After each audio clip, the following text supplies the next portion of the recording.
live streamed at youtube.com, Town of Camden, Maine. And for those wishing to participate remotely, then join the Zoom webinar that's listed in the agenda.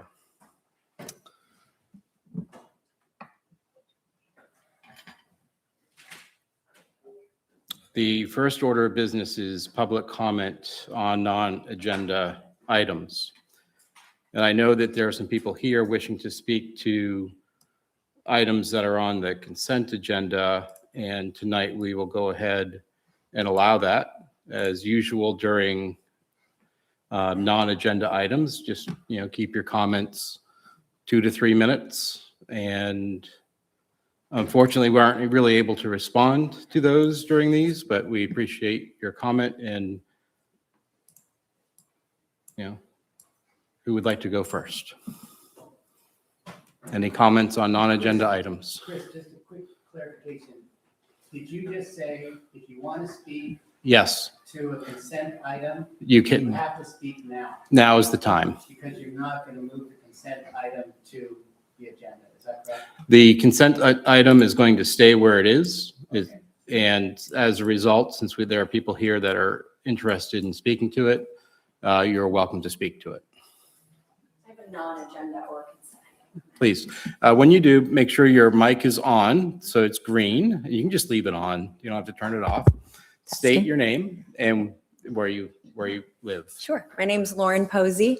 I grew up in Camden and own property on Rawson Ave. And I just wanted to join tonight in person to say thank you all for all of the work on the sidewalk project for Ames Terrace and Rawson Avenue, both for the town manager, the select board, and all of the staff and staff time that was put into that project. It's been something that, as a kid who grew up here and would never go to Shirt Tail Point unless I could get a ride, it's pretty exciting for me. And also for my kids to be able to benefit from that now, to be able to walk to the farmer's market and have kind of that accessibility on both ends. It's really special to see that and to be able to share that with my family. So thank you all for those efforts and keep up the good work. Thanks. Thank you. Yes, Jeff. Perfect segue, right?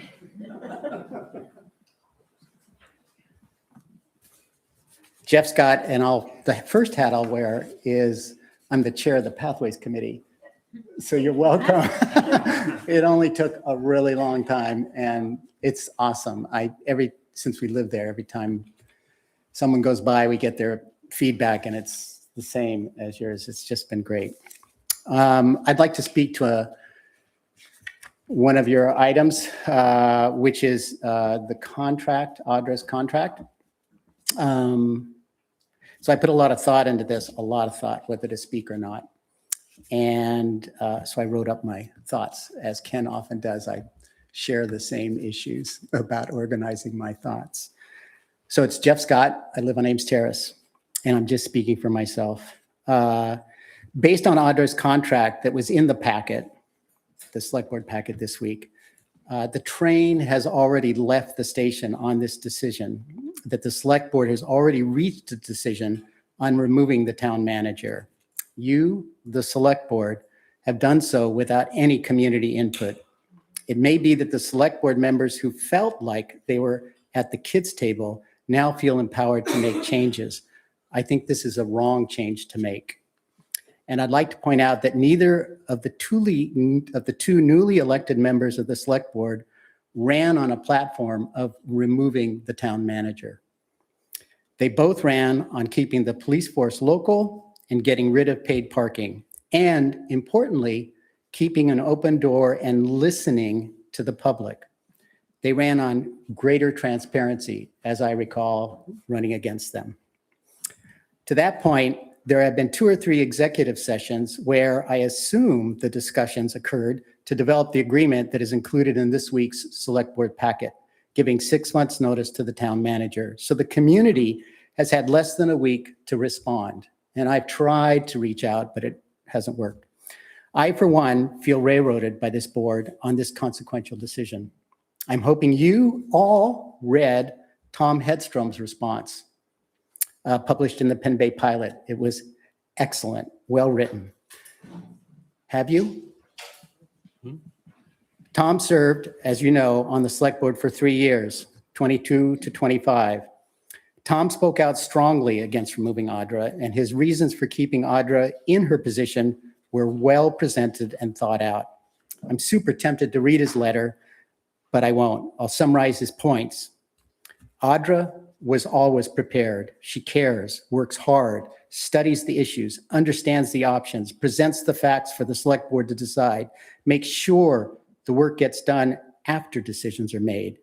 Audra's experienced, capable. Parting ways with Audra is a mistake. Those are all sort of paraphrasing Tom's points. One last point that Tom made. What message will the action of firing Audra have on our ability to attract the next town manager? Which is interesting. So I want to remind everyone here that all the decisions in the past year, the past 3 years, the past 10 years, all those decisions were made and supported by the select board. They weren't unanimous decisions, but they were select board decisions. They were not the town manager decisions.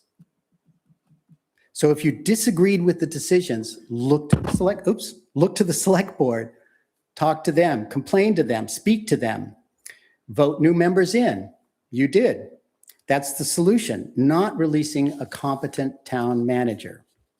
Chris and Bobby ran on a platform that said they wanted to hear from the community. So here I am. Here's Tom Hedstrom. I've heard from dozens of people this week, and none of them agree with this decision. I'm happy to supply their names if you'd like. So what to do? This, as you know, is the third select board meeting since the vote. And as the charter says, you need to make a decision about Audra. So renew or not. I encourage you to consider a third option. Renew Audra's contract for a year. You could consider it a probationary year. As part of that probation, as good managers, you could consider it, as good managers, you, the select board, should share with her the issues you have with her performance. And I also believe you should share those with the community so we know.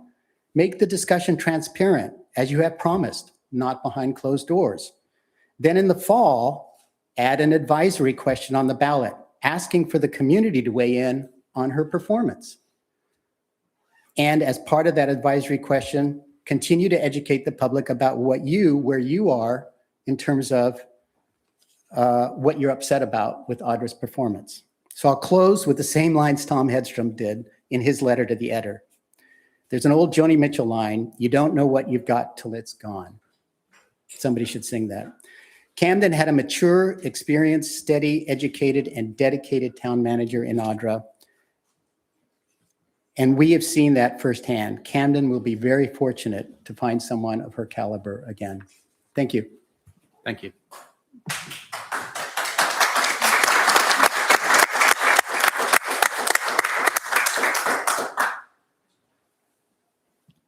Would anyone else care to speak? Thank you. My name's Stephanie Smith, and I live on 210 Washington Street.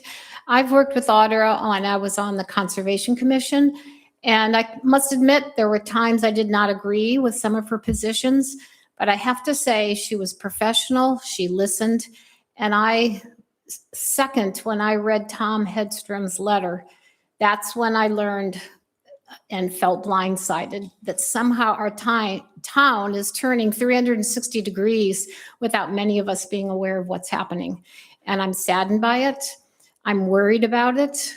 I hope you all heed the messages in Tom's letter. I worry about the impact on the employees that were loyal to Audra. And I think it's going to be very difficult finding a town manager who will have the skills that our town needs. And there is no town manager that's immune from criticism. There's no select board person who's not immune from criticism. Everybody makes their mistakes, everybody moves on. And I just want to say I'm very discouraged and concerned about the future leadership. Thank you.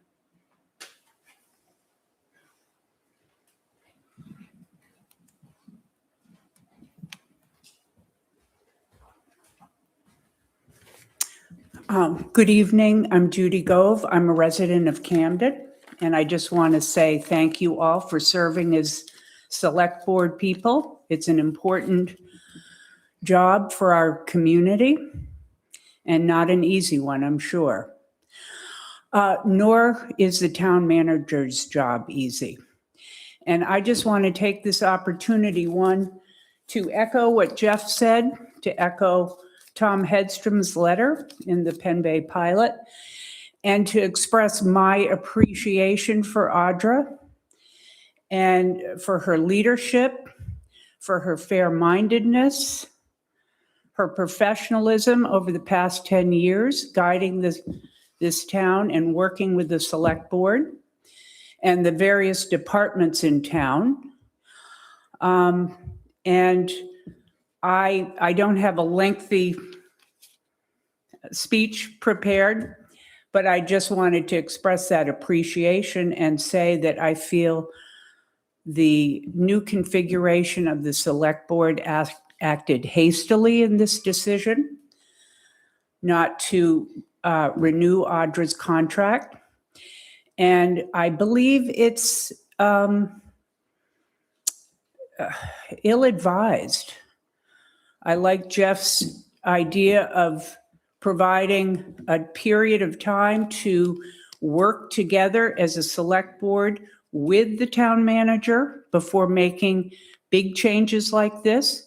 I echo this lady's remarks that this has not been transparent, has taken us by surprise, although I feel that there must have been an agenda to have it happen so rapidly. And I think it's a shame. So I too am concerned. This is a wonderful town. It is a special place to live. And we need to work together and find the best solutions and not make hasty decisions that may not be in the best interest. Also, it will be very hard to replace somebody with her professionalism, her innovative ideas, and that's about all I want to say. So, thank you. Thank you.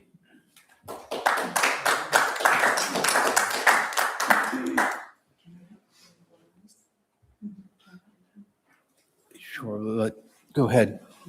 One more, yeah. And we've got Ben as well online. Ben, if you're ready, you're off mute. Yes, can you hear me? Yes, I've done this before. Hello? you're looking good. Okay. Chris, did you say at the beginning that you're going to allow comments during the consent No. items? I'm allowing comments tonight on the consent agenda items. We normally don't, but I'm allowing it tonight during the non-agenda items discussion because it's not Okay. listed as an action item, Okay. but people are I- interested. Then I would like to make one, at least, I agree with everybody who's spoken already strongly. And I was pleased with the emphasis you and Bobby put on transparency in your campaign, and really disappointed how it's been working out. What particularly got me was reading the MOA you wrote with Audra. It's signed on June 26th, Friday, June 26th. And I don't think it became public knowledge until almost a week later, and then only as part of the select board packet, when I believe you knew people were really confused about what's going on, and you could have easily had suggested to the acting town manager that they release the news of it. Simple stuff.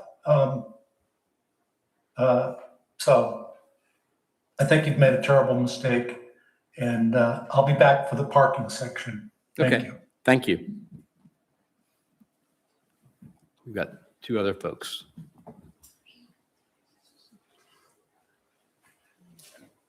Hi, Anita Brosi Scott. I'd like to second the comments that my husband Jeff made. I am particularly surprised, actually very surprised and concerned that you choose not you chose not to move this particular issue that we're talking about off the consent agenda. And putting it here as public comment period means that you don't have to respond and you don't have to discuss it. The rules for the select board, carrying on the select board, do permit someone to come forward to you prior to a meeting and request, they'd like to make comments, and they request that you take something off the consent agenda and back onto the regular agenda. And you have chosen not to do that, and that concerns me. We've only had you guys for a couple of weeks, and already I've got cold feet about this transparency that you advertised. Mhm.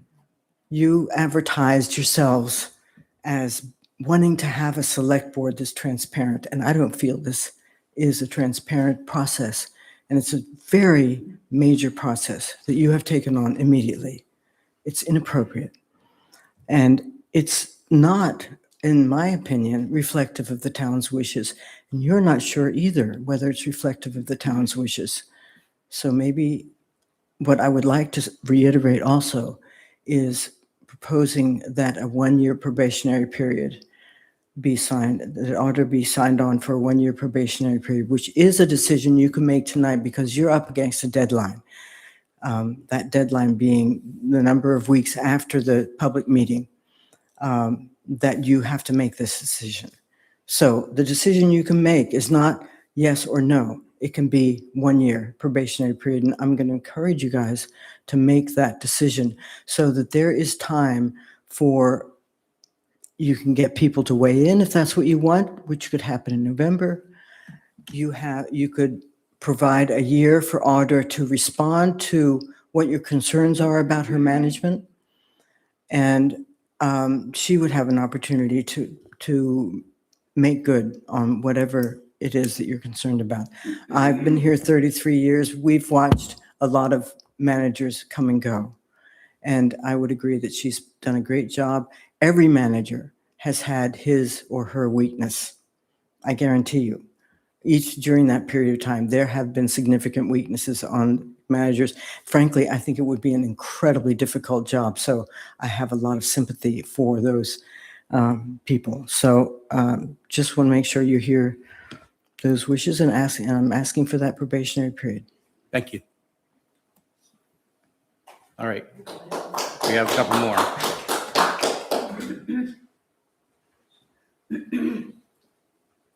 Ray Andresen, Cove Road. I am sure that this select board had reasons to get into this contract with Audra. And if you read the contract, they cannot make any disparaging remarks about Audra, nor can she make any disparaging remarks about Camden. There is no, or the select board, there is no way that any of us know what the reasons are that her contract was not renewed. And I don't think the select board is in a position to tell us what the reasons are. I think, like all of us, was kind of surprised by the decision, but also was very surprised by the move to try to have her contract renewed before the election. Thank you.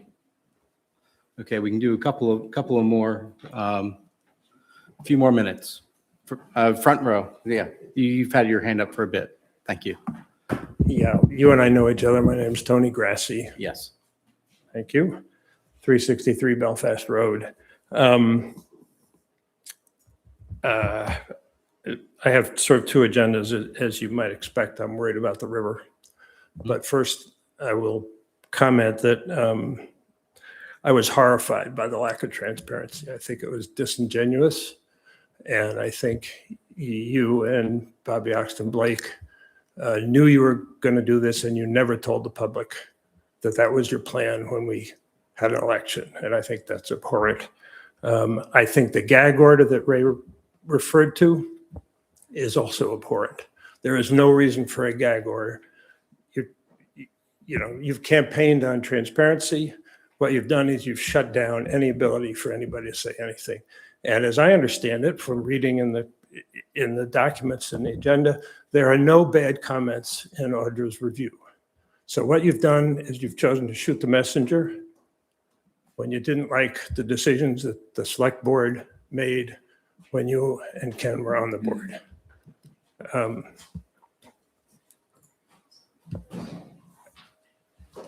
As you might expect, I'm very concerned about the river. And I know that you three all have objected to the removal of the Montgomery Dam, but the voters have spoken. And I fully expect, and the town, not only have the voters spoken, the town is sitting on a roughly $6 million to implement that project. Now, I don't know who's going to do it. Audra was able, because she had all the experience running the town, she had capacity to apply for and administer those grants. Now, I don't know who you're going to have do that, but it isn't going to be some new town manager who's also trying to figure out how to run the town. So you better have a good plan that effectively spends that money. I fully support the library, and I'm sure for the portion that the library is responsible for, it will be done exquisitely. I have no doubt about that. But I am concerned that there's a lot to do in administering these grants, reporting, and you can screw it up and you can end up spending a lot of money in places that aren't priorities. So I really worry that without Audra, you have no ability to manage that grant. Secondly, there are grants that are outstanding with NOAA for helping fund East and West and Seabright improvements that are necessary because those are high hazard dams. And if you don't pursue those grants effectively, the town will have to pay for those improvements. And the taxpayers, the taxpayers are going to have to pay for it. So I want to know what your plans are. And I think you should be very clear to the public what your plans are to ensure that we actually get those grants. And my understanding is that this is a very high priority for NOAA. So there's a very high likelihood that we can get those grants, but only if you do an effective job, A, managing the project to remove Montgomery, and B, proposing and soliciting and working with NOAA on the funding. That's another $6, $7, $8 million. There's a lot of money at stake here. And for you to just be sort of willy-nilly saying, oh, gone, whole new game. I want to know what your plan is for managing the McGonagall River going forward. Thank you. Thank you. Yeah, I'm not sure who's had their hand up the longest, but the person in the purple shirt there in the back. No.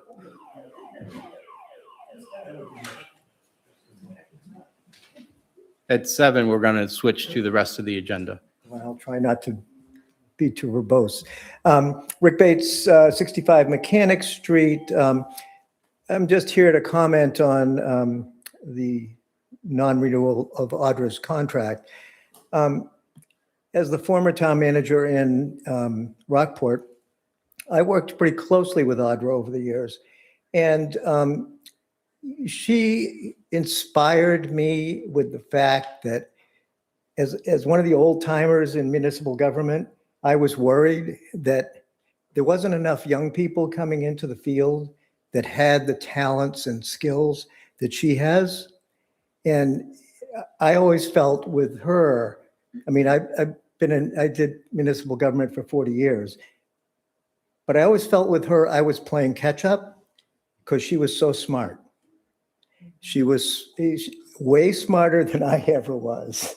And I always felt like I was trying to catch up to her because she knew things instantaneously and was very, very, very sharp.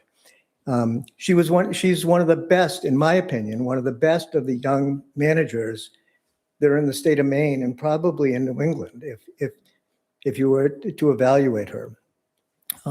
She's great at getting grants, managing grants, this whole list of stuff. The thing is, it is within your power, authority, to not renew her contract. She has a contract, it runs out. It is within your power, but because it is within your power, should you That's the question you should be asking yourself. There's really no reason to not renew her contract, except for the fact that some of you don't like her. Did I agree with her the whole time I worked with her? No, there were some decisions she made I questioned, but we worked it out. I would hope that you guys would work out those issues you have and give her another chance. Not another chance, but continue her contract for a year, for 3 years. But it's just, I'll go back to the same thing, is you have the power, but should you use it? That's my question to you. Thank you.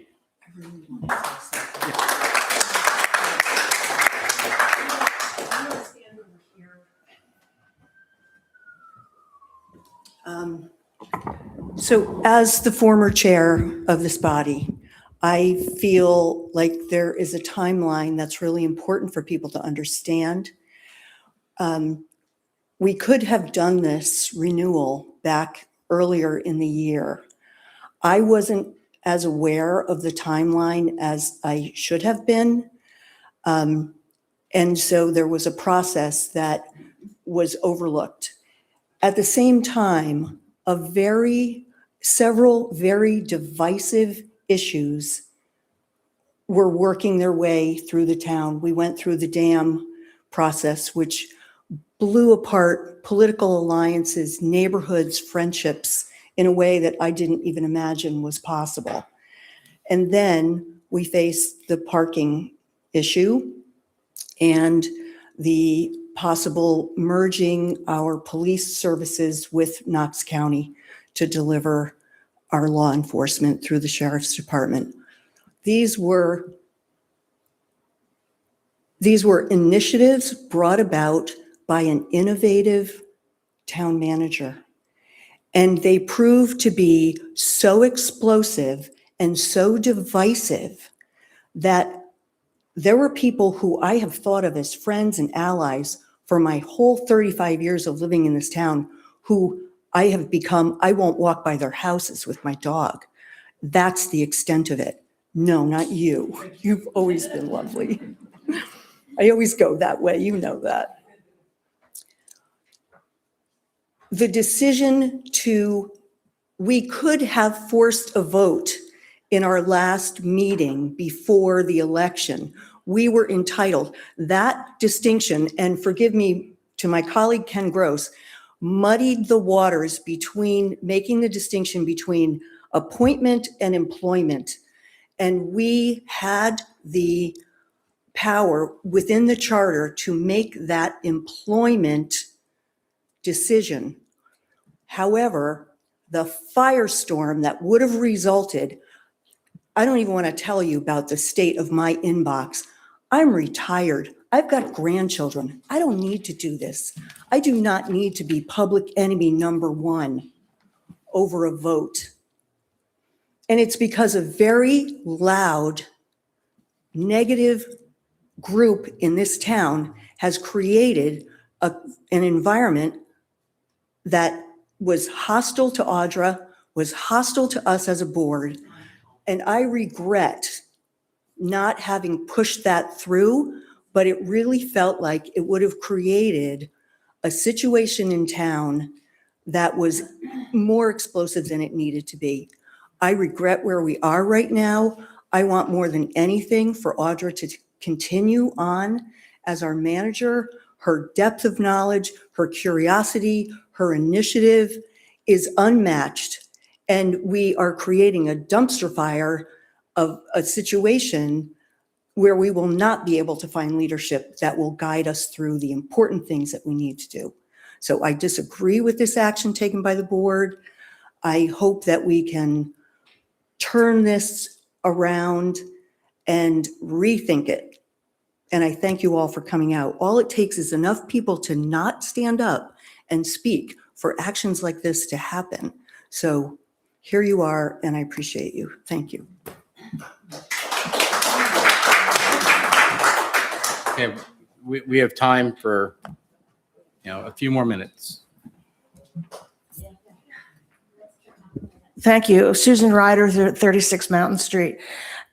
I'm not going to say anything terribly different than everybody else tonight because on the issue of Audra's contract termination, I just want to ask you all to think about the fact that this town has become divided and we go from 0 to 100 about everything now. And why? Why can't we speak as neighbors? Why can't we work out differences of opinion without people making character aspersions and publicly speculating about people's motivations? And there's all kinds of things going on that really don't need to happen. It's happening everywhere in this country, but why can't we just say we're not going to do that here?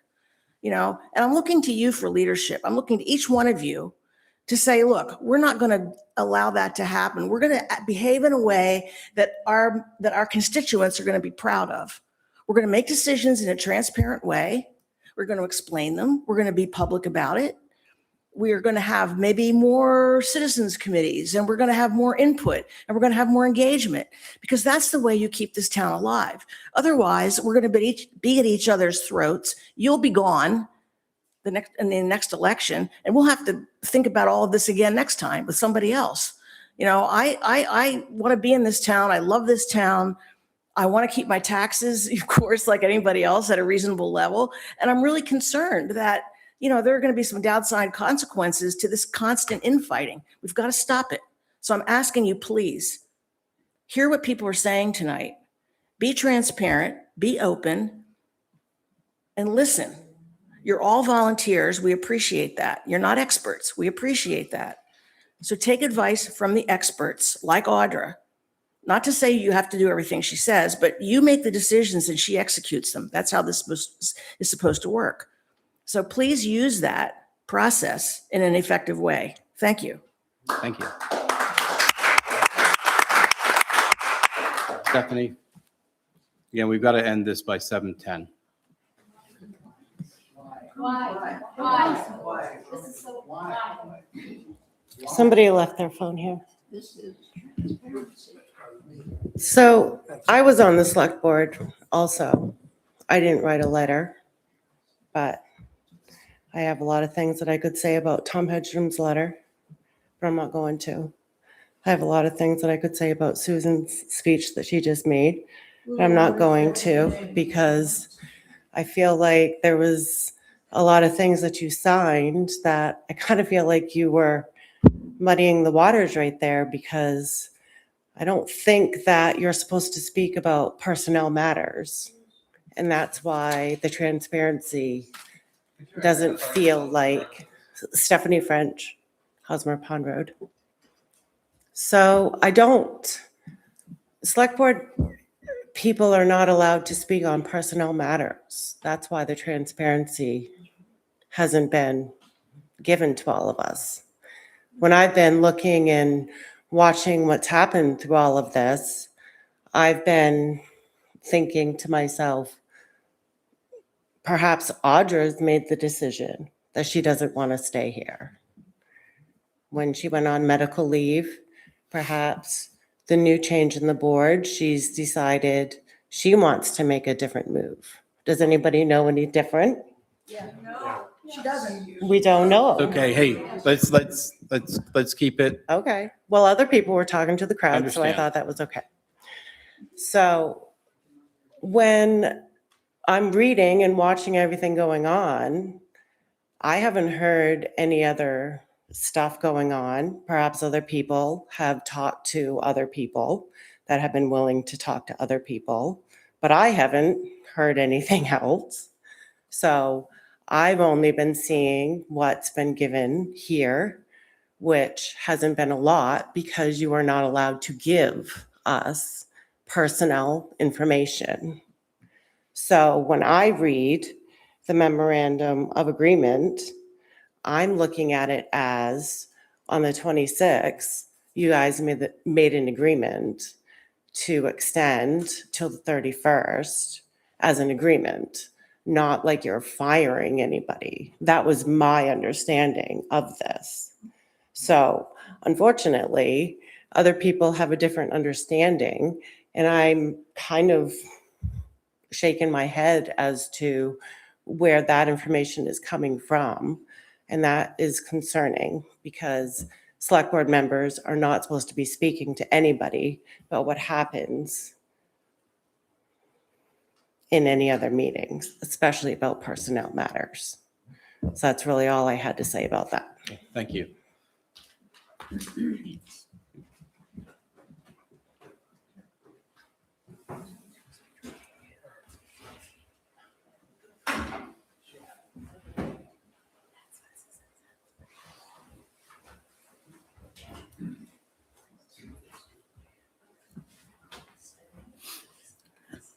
Stephen Gold, Grove Street. The only thing I'd like to add to this is that I've observed a lot of select board meetings. I've been at a lot of select board meetings, and I've been almost overwhelmed, excuse me, at the depth of Audra's knowledge. Things about obscure state laws, grants, ways to get them, procedures. I've brought up things and she's corrected me about just stuff that a great town manager really has to know. I'd also like to say that between Tom's letter and Rick's comments, what you heard from is two town managers who are probably really the experts extolling the ability of this person. As to what happened over the course of weeks, I know that I read published comments before the elections that Audra wanted to stay. I can only assume that in essence, since then, this may be a memorandum of agreement or whatever you call it, but basically Audra's been fired.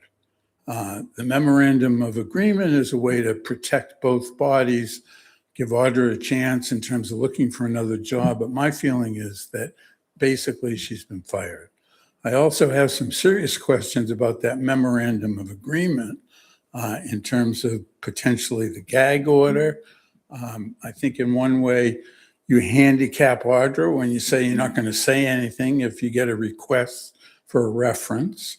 There's also some financial details, like if Audra did go get a job next month, we're on the hook for an additional months of salary, even if she left. The other thing being, if you hired someone next month, theoretically, we're going to pay her for 6 months, and there wasn't anything that was said except that the new hire would be the town manager. And what would Audra be? Would she be here? Would she not be here? Would she be out checking license plates? I thought it was a rather poor memorandum. Thank you. Thank you. Yes, please.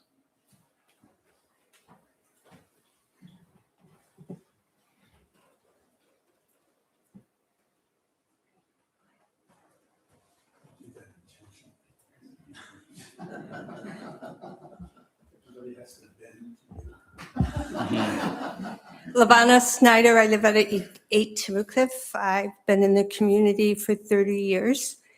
And I didn't plan to get up here tonight because I didn't know this was going to happen. But what I do want to say is when I voted for a change. I felt strongly that when a community starts to govern themselves with citizens' petitions, there's a problem. So I voted for change. I am up here mainly to support the select board decision. And I haven't heard that from anyone else out there.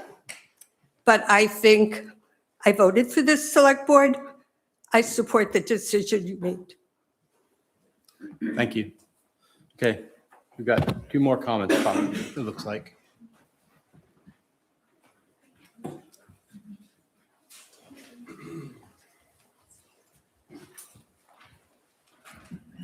I also support your decision. I respect your decision.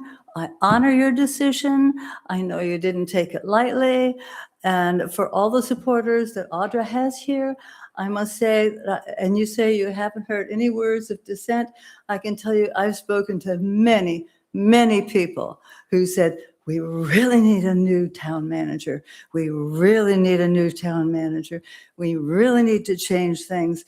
We don't see why we can't go ahead and find somebody who's going to be more in keeping with what we really want, and we want to be heard more.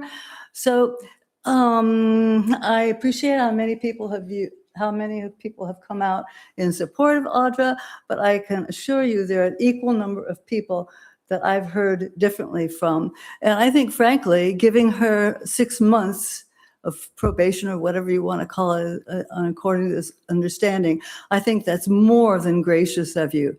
And I think you're well within your rights to make this change and to proceed in the way that you have planned. Thank you. Okay, thank you. Wendy Andresen. Wait, yes. Chris, I just Well- have a quick little response to Stephanie. Please, Let's, we've got one coming from the back and then Karen.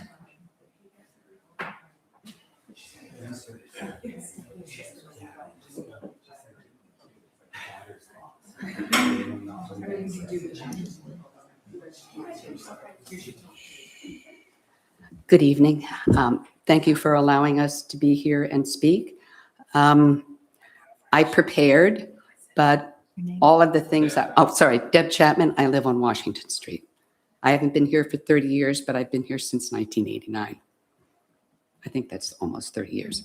Anyway, I had prepared a statement indicating at least 3 major ways in which I had worked with, not for, but worked with Audra. But Tom Hedstrom said many of the same things. He had a longer period of time working with her and said it more eloquently than I could have. But I am here, despite not reading from my sheet, to re-emphasize how professional, how resourceful, how many contacts she had, how good she was at just about everything, including remaining calm in the face of vile and untrue statements, sometimes in this room, but more often in media. I cannot imagine how you will find in this market anyone who has a 10th of her capacity. The one thing I mentioned that Tom didn't mention, that I know from my years of experience as a consultant, is there is a particular managerial skill that Audra had in spades. And that is what people call being able to work, to look from the balcony. And what that means is that what they see is broad and deep, but not involved in the bits and pieces. That allows them to have vision and to plan for the future. And she had all of those qualities. I have been deeply saddened and worried about this. I also echoed the concerns people had about the lack of transparency. And I don't know about not being able to talk about personnel issues. I know in the memorandum, there were comments made about Audra, about her performance. And so to people who think this is a good decision, I have one question. What was wrong? A change was needed. Why? You can't just state an opinion like that and condemn someone using it. So finally, I can't imagine working with anyone who was more effective and more pleasurable to work with than Audra. And if you don't reverse this decision and we lose her, we're going to lose a lot of other people. So thank you. Thank you.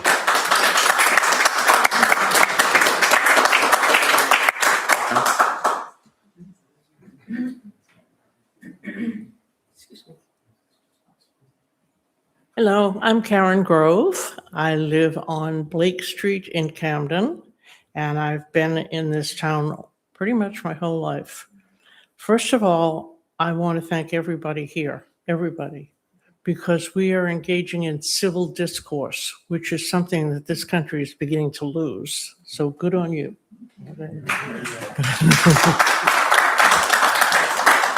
Secondly, having served on the Select Board and the Charter Commission, I know that the Select Board isn't, and I'm going to just restate what was said by Stephanie, they are not allowed to discuss anything about employment. They just can't. So this wish for transparency, I don't know how transparent you think they can be, but they really can't. They're really locked by the charter what they can and cannot do as far as discussing anything to do with the employment of our town manager or most anybody else that's employed by the town. So thank you all for your service. You're doing an incredible job. And thank you all for being civil. Thank you.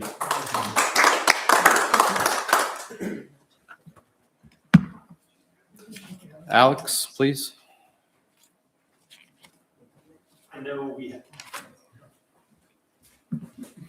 Alex Cohen, Wood Street. I know we have a parking agenda item late in the, but I wanted to just let the select board know that a citizen's petition for a charter amendment was presented to the town clerk last week. We have, let's see, I think 38 pages of signatures, 725 Camden citizens have signed this, and it will take some weeks to certify, but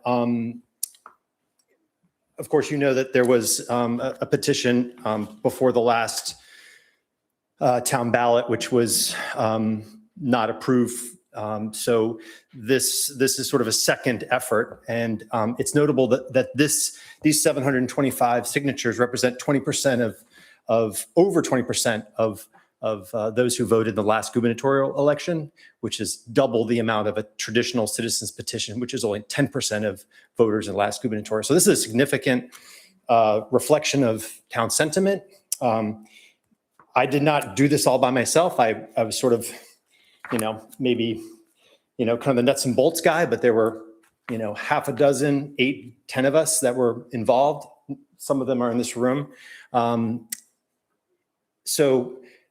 This is significant, and I look forward to dialoguing with the select board. And obviously, you can, this is at the town office. You can read through, and you'll see many friends, associates, family members, even a former town manager of town has signed this.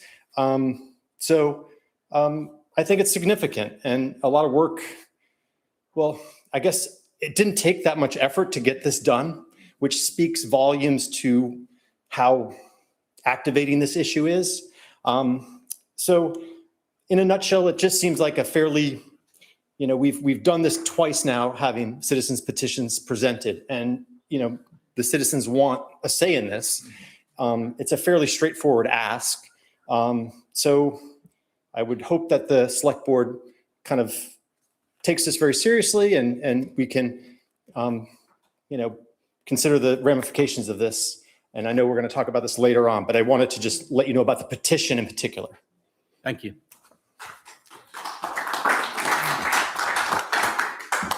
Allison?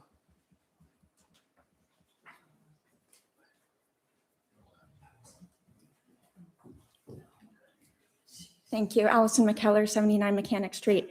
I just want to say really briefly, as a past select board member, that take issue, I think, maybe a little bit with one of the things that Susan said, that sometimes I think it can seem like ideas or proposals are coming from the town manager, but in all three of the cases of controversial issues that were brought up, really what the town manager's role is a lot of the time is to remind the select board and the community of past planning efforts. Anybody that scrolls through the pages of the Camden Herald or the boxes and boxes of reports and studies that have been financed and participated in by residents over the years can see that parking has been a problem forever and ever. It was once proposed that more parking be added to Harbor Park, that there could be some pavement in Harbor Park, that the Elm Street School could be demolished for more parking. The school district had to vehemently object at the time. So that's been a longstanding issue. Another issue is, regionalizing. Another with law enforcement services and the mandate that has been expressed that we should be working with other towns.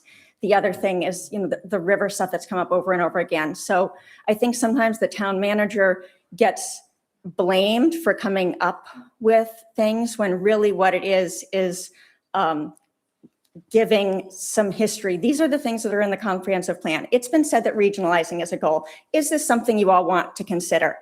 And that it then is the select board's job to say, no, I don't think there's an appetite for this or that. So I just want to correct the record there a little bit, that none of these were new issues. They were things brought up and they turned out to be very controversial, but that the select board really needs to take responsibility for being the gauge of, is this a conversation the community wants to have or not? And we should be very careful in the future about blaming the town manager for reminding us of things in the comprehensive plan or things that have been recommended in the past.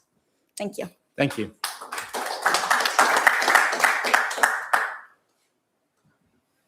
Jeff, I believe you've already been able to speak on the issue. It's important to you. It is. Okay.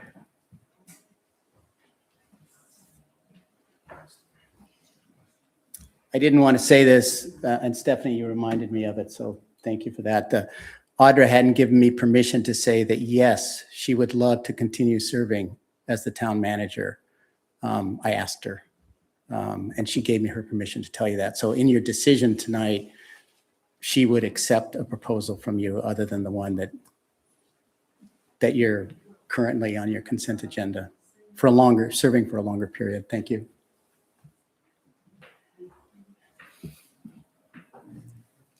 Yes, please. Are we taking comments on the private parking? No, that was a comment. He made a comment concerning the petition.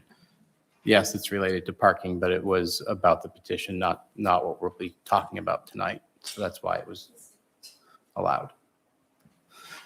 Are there any other comments on non-agenda items? Seeing none, then we will move on, and thank you all for your comments. Thank you.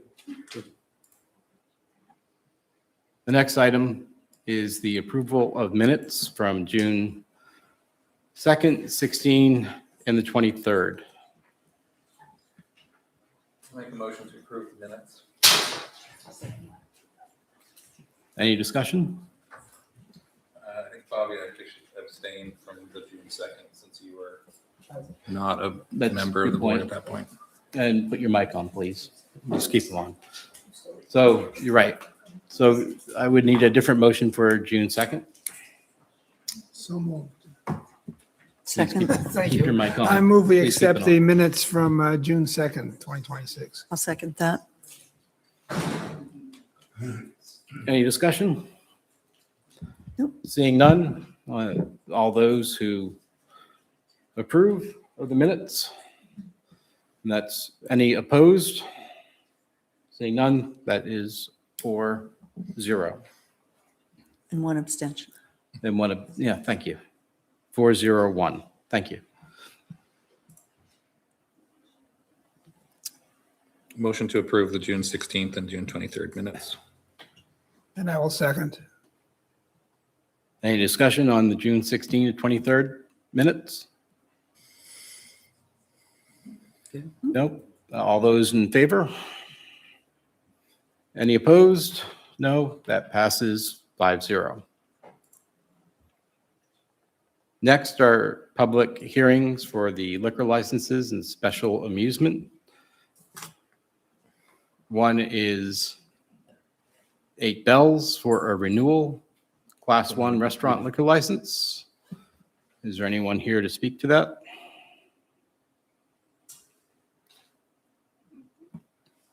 Is there anyone here wanting to speak concerning the application of 8 Bells for a renewal of the Class 1 restaurant liquor license? Seeing none, do we have a motion? So moved. Second. All those in favor of the application of 8 bells? Any opposed? Motion passes 5-0. Next is the application for the Captain Swift Inn at 72 Elm Street for a renewal of the bed and breakfast liquor license. Is there anyone here to speak to that? Seeing none, any discussion?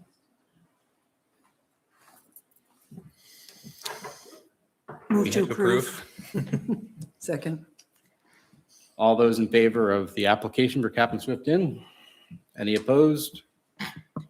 Seeing none, 5-0. Motion passes. Next is the consent agenda, which we have 2 items. Renewal of the victualler and lodging licenses for 8 bells, Camden Mainstay Inn, Captain Swift Inn, a Town Motel. Also to confirm and ratify the memorandum of employment agreement with the town manager, Audra Kaler.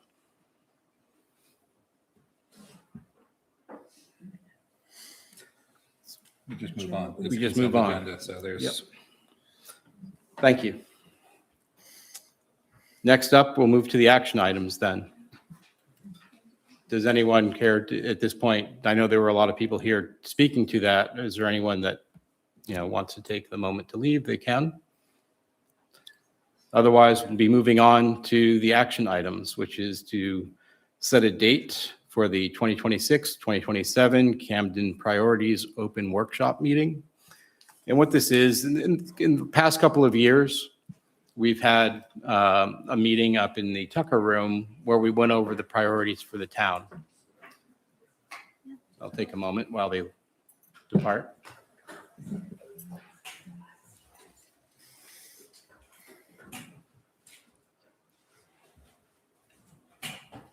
A quick process question, because I don't know. A quick process question while they're leaving.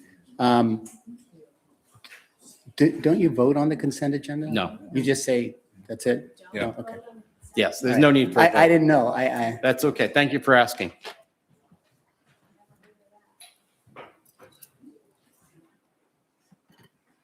Again, item 5A, which is to set a date for the 2026-2027 Camden Priorities Open Workshop Meeting. What we've done in the past about 3 years that I know of, and maybe something different before that, is that we've sat down with the town manager and the select board to go over the priorities for the coming year.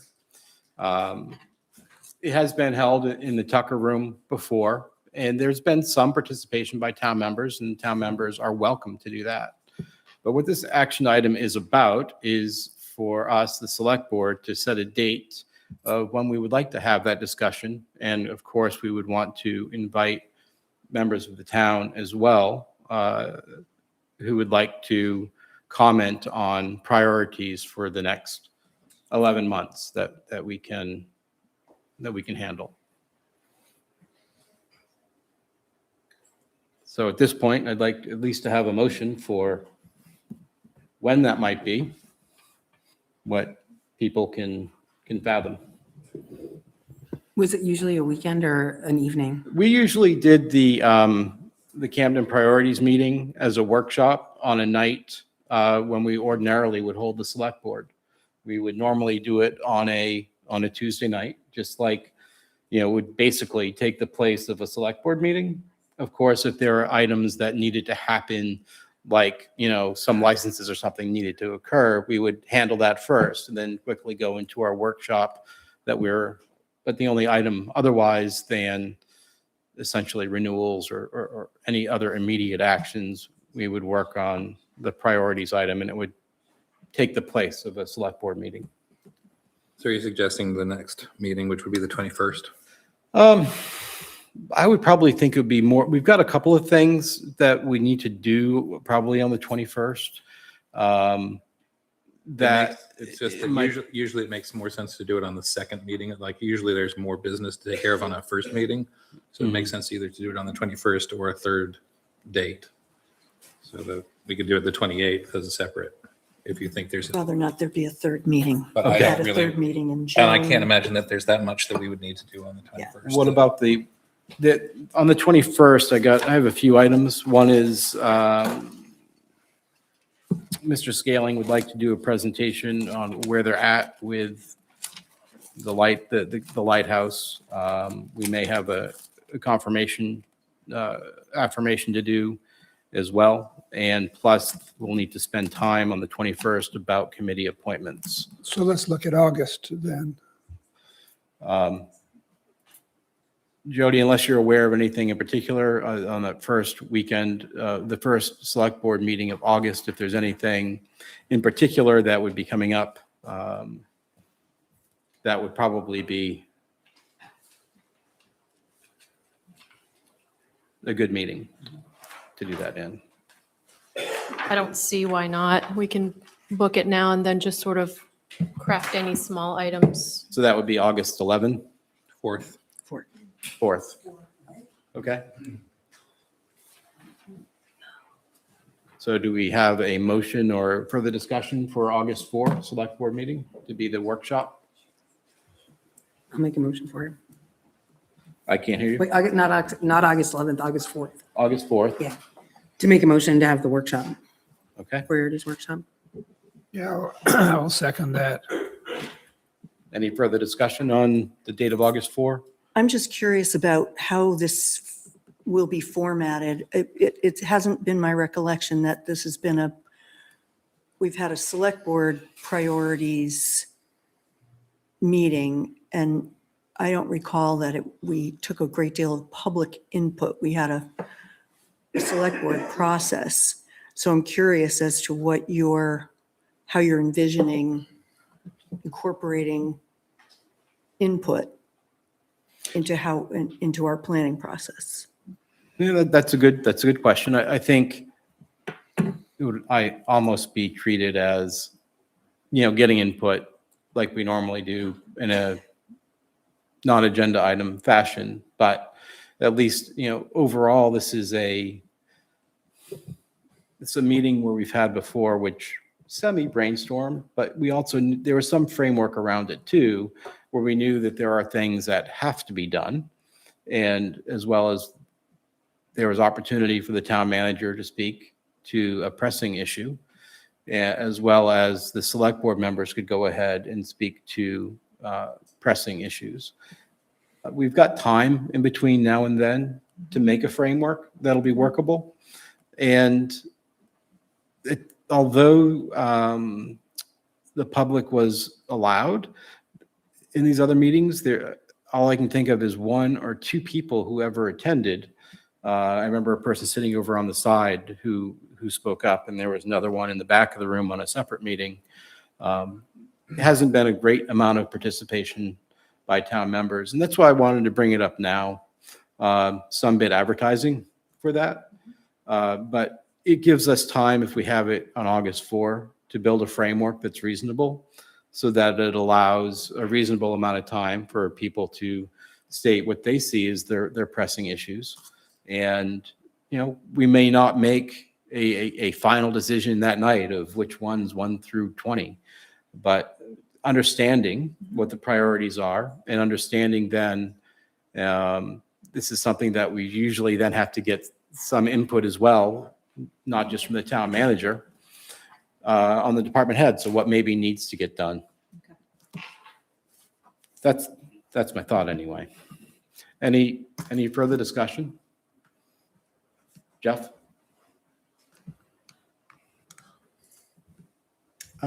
Jeff Scott, 21 Ems Terrace.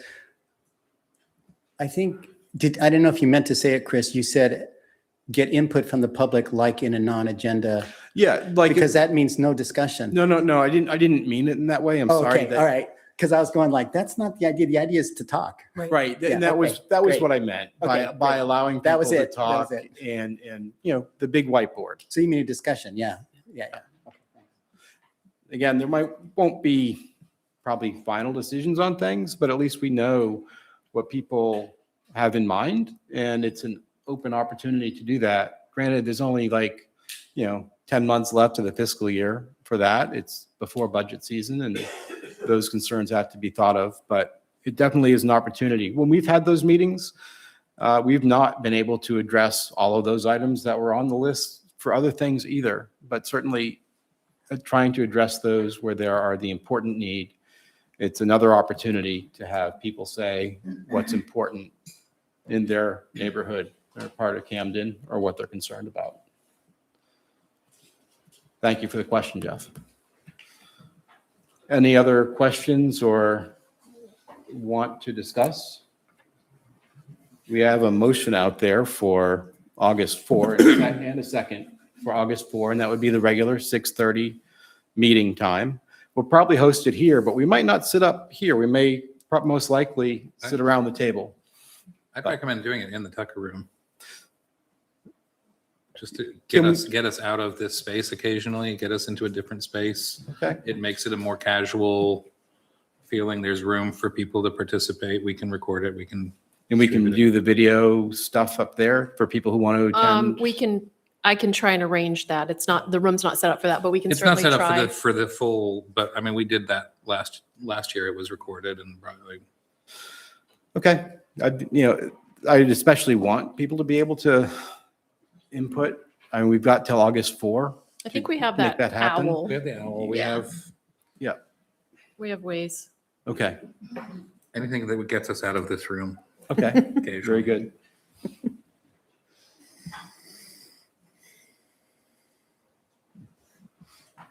Hi, Sarah Scrivenich. I guess I'm just trying to understand if it's about 4 weeks between now and then, there is such an open-ended, somewhat tumultuous, trying to get things settled with town manager. And there's probably, I can imagine, just like budget season, there's a lot of heavy lifting that has to happen between now and having a productive meeting, how doing it in early August is feasible, given so many things up in the air in terms of who's doing what and how that's going to be managed in an effective way, thinking about what are the open-ended projects? What are the already approved, already voted on budget related, priorities? And what are things that should be started but haven't been started? So how does all that all come together when there is this big open-ended question of who's actually, although I know and I appreciate, Jody, all that you're doing, how is that going to work to have it be actually effective so that you can set priority? Thank you. We'll do our best.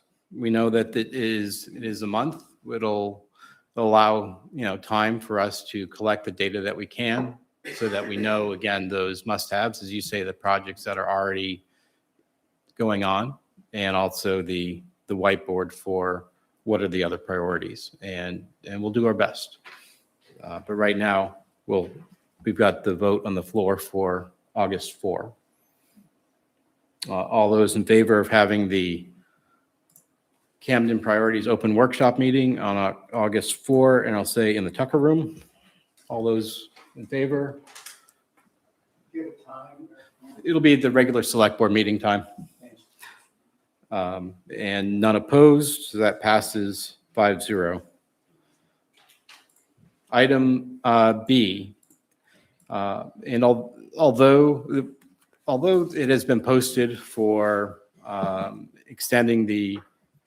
it's been posted that the deadline for committees was June 29. What this action item is for us to discuss and agree or not on is to extend the committee applications to July 15. We do have committees. There have been places on the website or out front at the town office where it's been noted, but I don't remember us talking about it in a select board meeting. So it's a little bit of advertising for those who would like to join a committee. We do have, when I last looked at the website, I do see that there are openings in many of our established committees. And I wanted to give people a week, and it's like, oh, why is it only a week? That's because Janice still does have a responsibility of putting the packet together. And she has to do that really by Friday before the next meeting, which will be on the 21st. I think, if I got that right. Yes, the 21st. And so it gives her just like a couple of days to go ahead and assemble that, but Janice said she'd be able to. Obviously, all those who have submitted committee applications by the deadline, of course, those will be included. But any additional ones in between now and the 15th would also be considered for appointment to the various boards, the committees that we have. So to follow up on what you just said, Chris, we would like to encourage anybody with interest in participating in town government to sign up for a committee of your choice. I can't guarantee that there will be openings in your favorite committee, but get on the list anyway. So the list of committees that contribute to the work of the town are the Budget Committee, the Cemetery Association, the Conservation Commission, the CR Pathways, the Harbor Committee, Historic Resources Committee, the Planning Board, and the Zoning Board of Appeals. I think that's the official list. I hope that's everything. But go, and the means to do that is go on the Camden Town website and you will find the application form. So please, we encourage you. Temporary parking committee, you might mention, that you're talking about. Yeah, well, That's not yet an item. The question from the audience is about the parking committee. That financial committee is to be discussed later. And I don't even know if it's going to exist if the board does not approve it. So that's why it's not yet mentioned. Karen?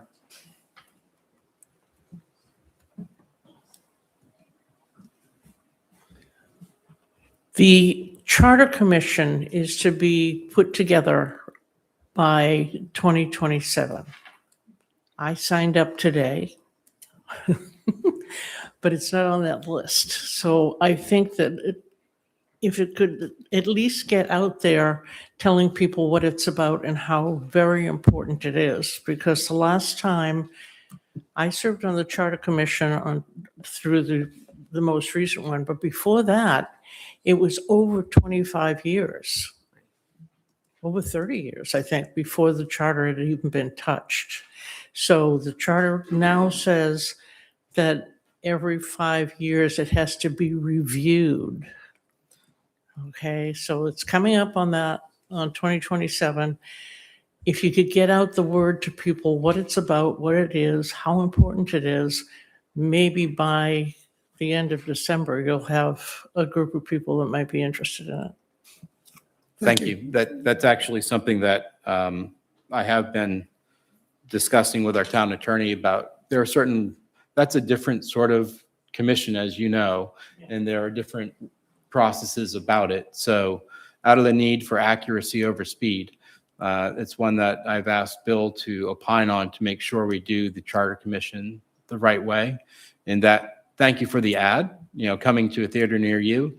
That will be in a very important committee to be on. And the charter governs us. So that's an important element.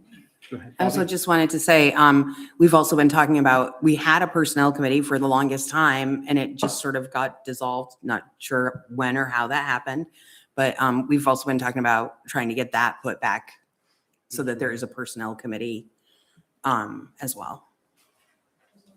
Yeah, it's actually called the Personnel Advisory Committee, and that may be something. We've got other elements that'll be coming too for other committees.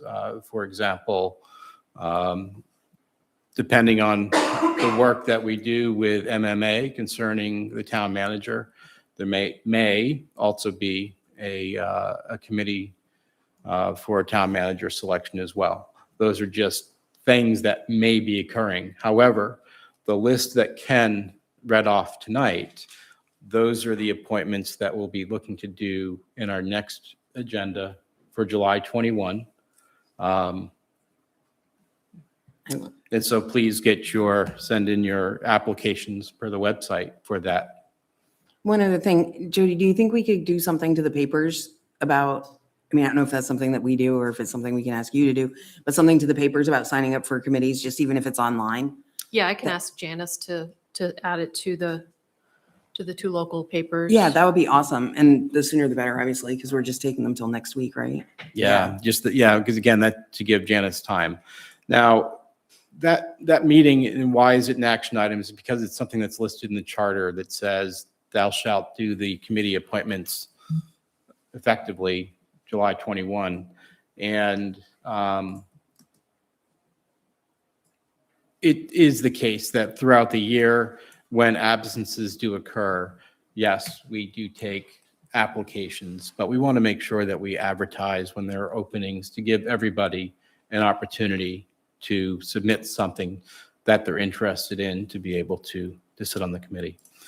So you're looking for a motion to extend the date for applications to be submitted.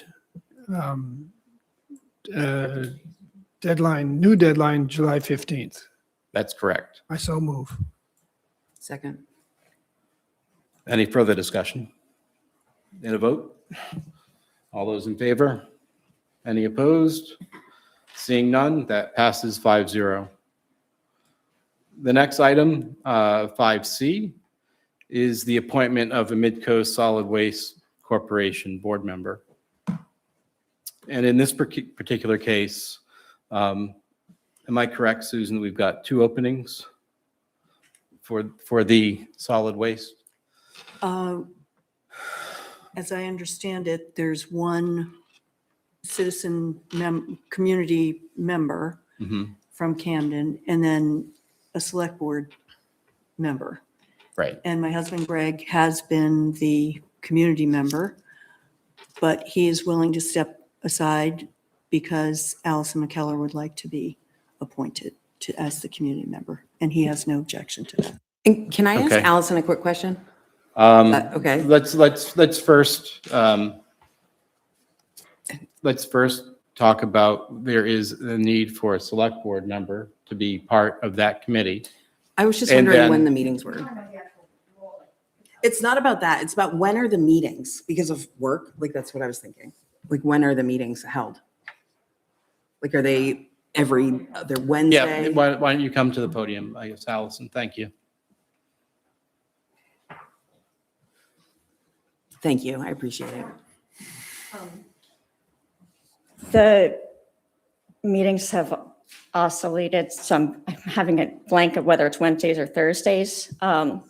Is it Wednesdays? And they are usually every 2 months. Then there are committee meetings that are generally during the day, but subject to, it's like anything, you work with whoever is available. Just to cite the actual role, these are 3-year appointments. And so the way that the interlocal agreement reads, and the interlocal agreement, which is between our 4 towns, is actually something that hasn't been revised in a very, very long time. And we keep saying we're going to work on that. So that is one of the things that needs to be done. But each town chooses 2 people.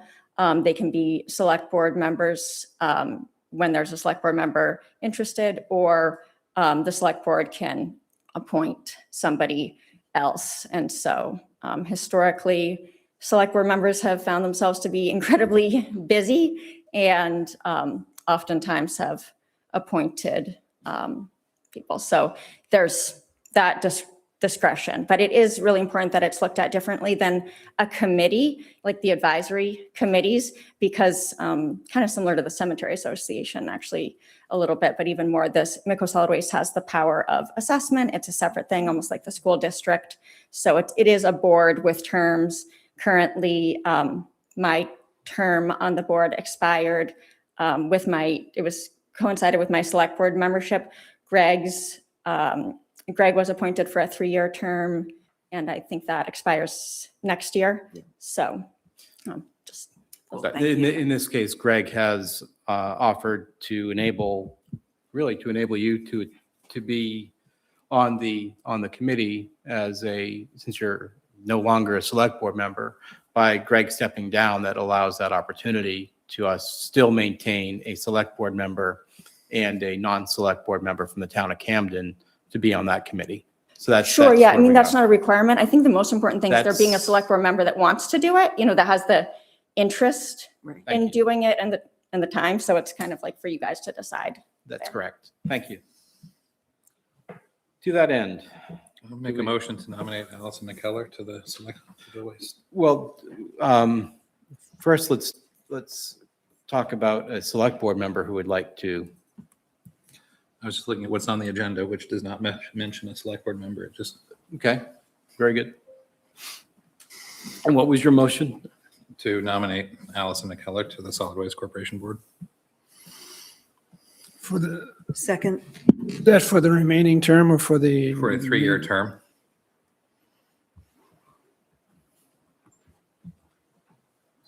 we may have gotten ahead of ourselves by, Yeah. there may not be a select board member who's interested, in which case, Right.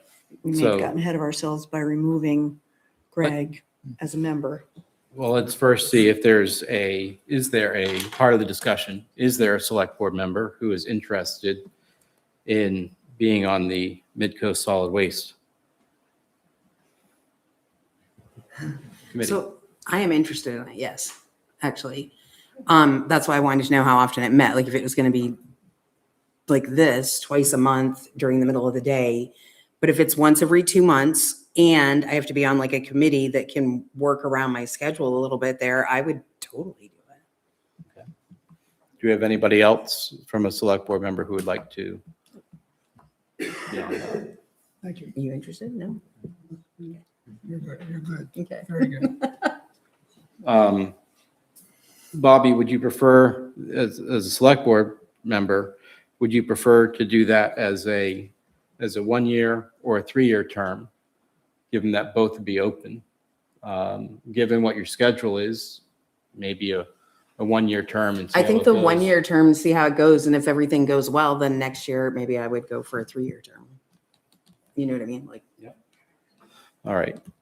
Do you want to revise your motion to make it Nominate Bobby Oxton, like as the select board member to the committee, and Allison McKellar. for the 1-year term.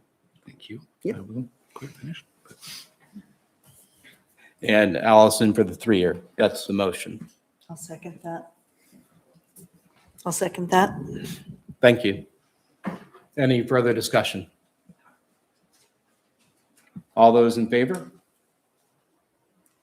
Any opposed? Seeing none, that motion passes 5-0 to put Allison on for a 3-year term and Bobby for a 1-year term in place of Greg. Thank you. All right, the next item, 5D, 5 Delta, is a vote to close the public landing bathrooms at 10 p.m. until 6 a.m. And I do see Jeff Nathan in the audience. Jeff, is this something that you are prepared to give us some context on as the? If it's necessary, Chris, happy to. Thank you. I mean, we have the memo that he wrote.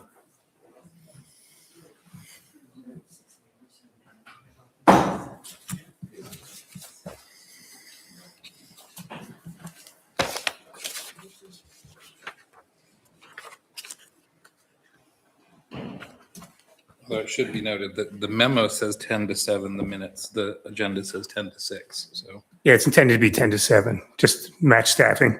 Excuse me. Jeff Nathan, Camden Parks and Recreation Director. Thanks for the opportunity to chat about this with you. Try to be as explicit as I could without being too graphic in the memo. The reality is, last year, the town made a decision to hire somebody full-time to help maintain our public restrooms.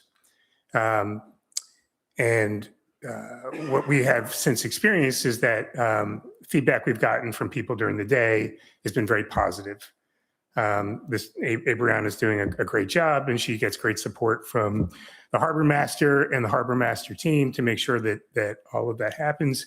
There have been really too many occasions from my perspective since I've been in this role where we've had to either replace stuff that was in the bathroom because it was destroyed in the overnight hours between the time of our last cleaning of the bathroom and then the shift ending, and when our person comes in the morning and goes in to clean the bathrooms and finds things like faucets ripped off or the automatic flushers removed, kicked off the back of the toilets, one instance deposited in the toilet, and then the toilet paper dispenser torn off the wall and the actual rolls of toilet paper then buried in the toilet itself on top of that.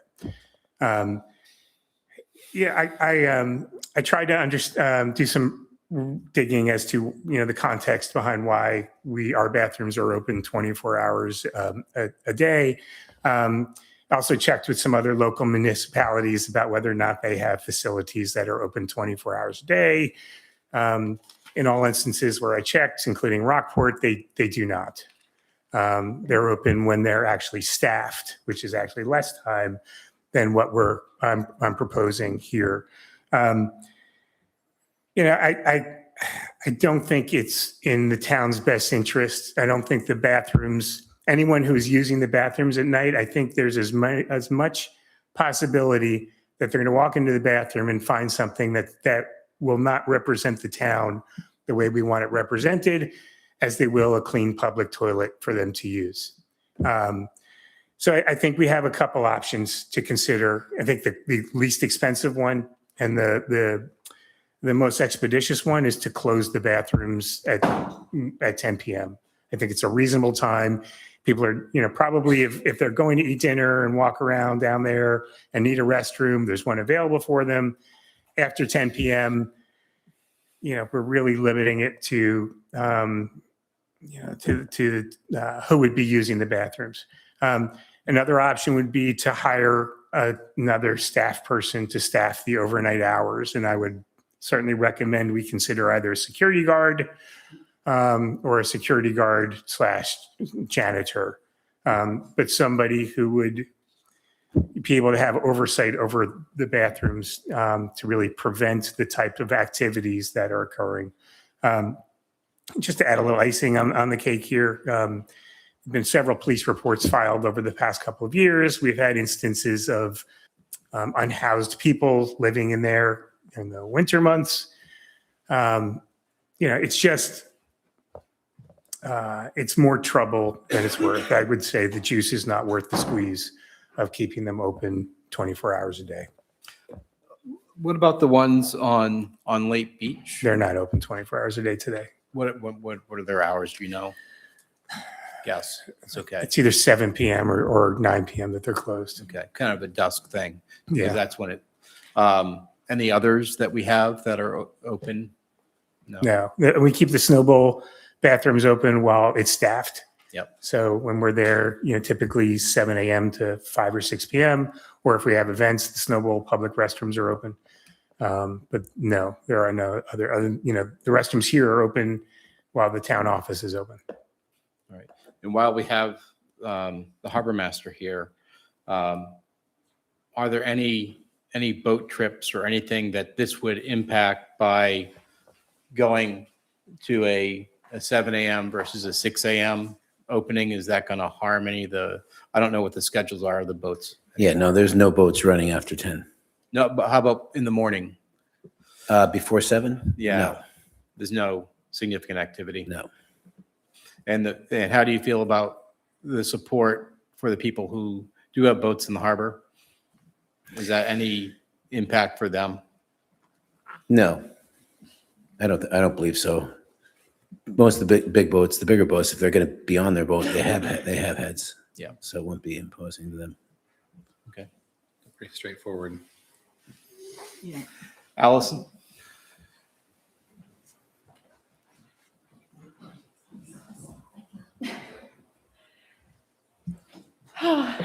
This is incredibly disappointing to me. And I almost said, oh, look at that. I got off the board and I thought, oh, great.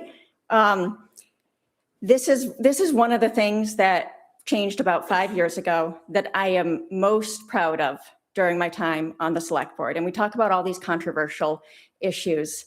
But there are a few things that people that hated everything else that I spoke up for, they said there are a couple things you did that were good. It was the public access points and the bathrooms. And I think to say that nobody, and Steve and I have gone back and forth with this, and I think some of the select board will remember that there was a high school student that worked last summer. And he came and gave us a report of his experiences for the entire summer. And it was like ripped up pieces of paper towels from the women's paper towel dispenser. He did not find that vandalism was a major thing. Yes, I've seen pictures. I'm well aware that that happens sometimes. I want to tell you about what precipitated the pilot project that we launched however many years ago. It was at the recommendation of a couple Camden police officers who I was speaking to down at the public landing. And if you have to spend a lot of time down there between 10 p.m. and 6 a.m. to know who it's going to affect.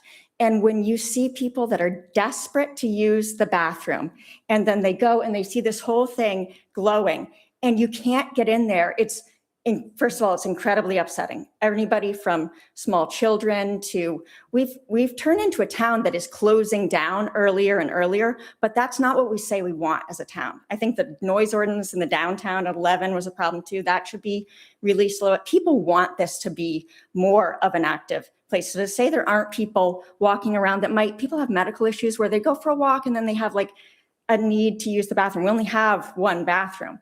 And so it does affect people. The other thing that was happening a lot is, so you say you got like drunk people, okay? Those people that are drunk enough to create a huge mess in the bathroom, those people don't say, oh, I guess it's close. I guess I'll just hold it and go home. No, you have instances of people defecating in gardens, peeing all over the garden club stuff.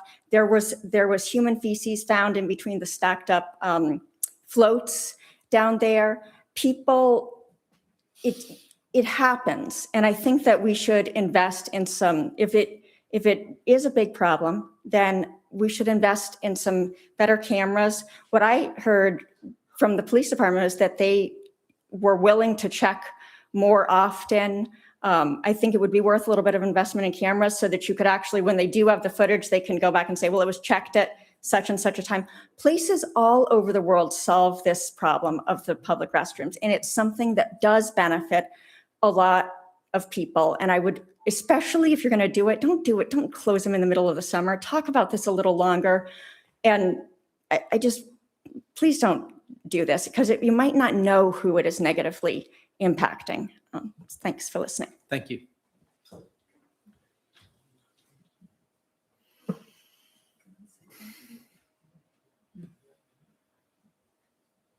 Since I'm enjoying this evening along with you, sitting in this room, I will weigh in on this particular topic as well. And may I suggest that I understand the need to close this building because of the vandalism.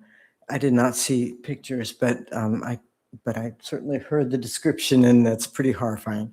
May I suggest that for $760, you can buy a porta potty that will be tucked back in a corner of the landing with a little sign saying porta potties there. Nobody's going to want to live in it in the winter.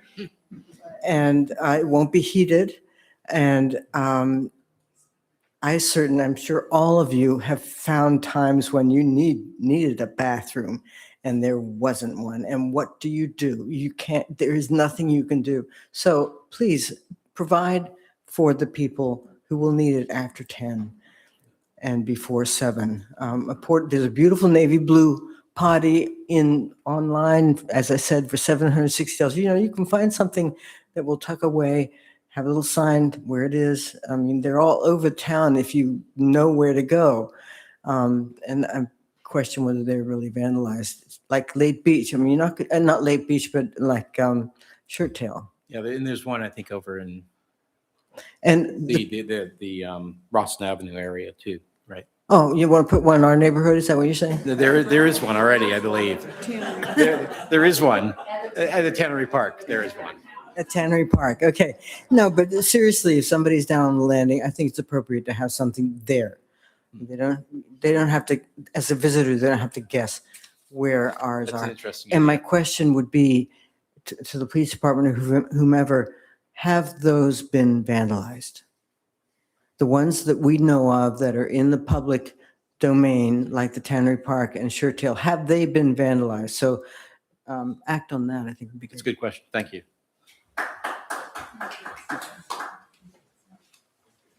I just wanted to comment again.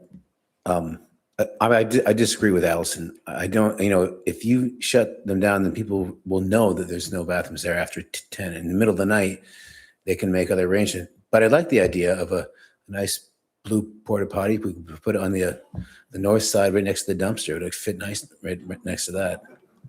But I mean, and again, Jeff was kind to spare you a lot of the things, but I've gone in there and entire toilets completely smashed into bits.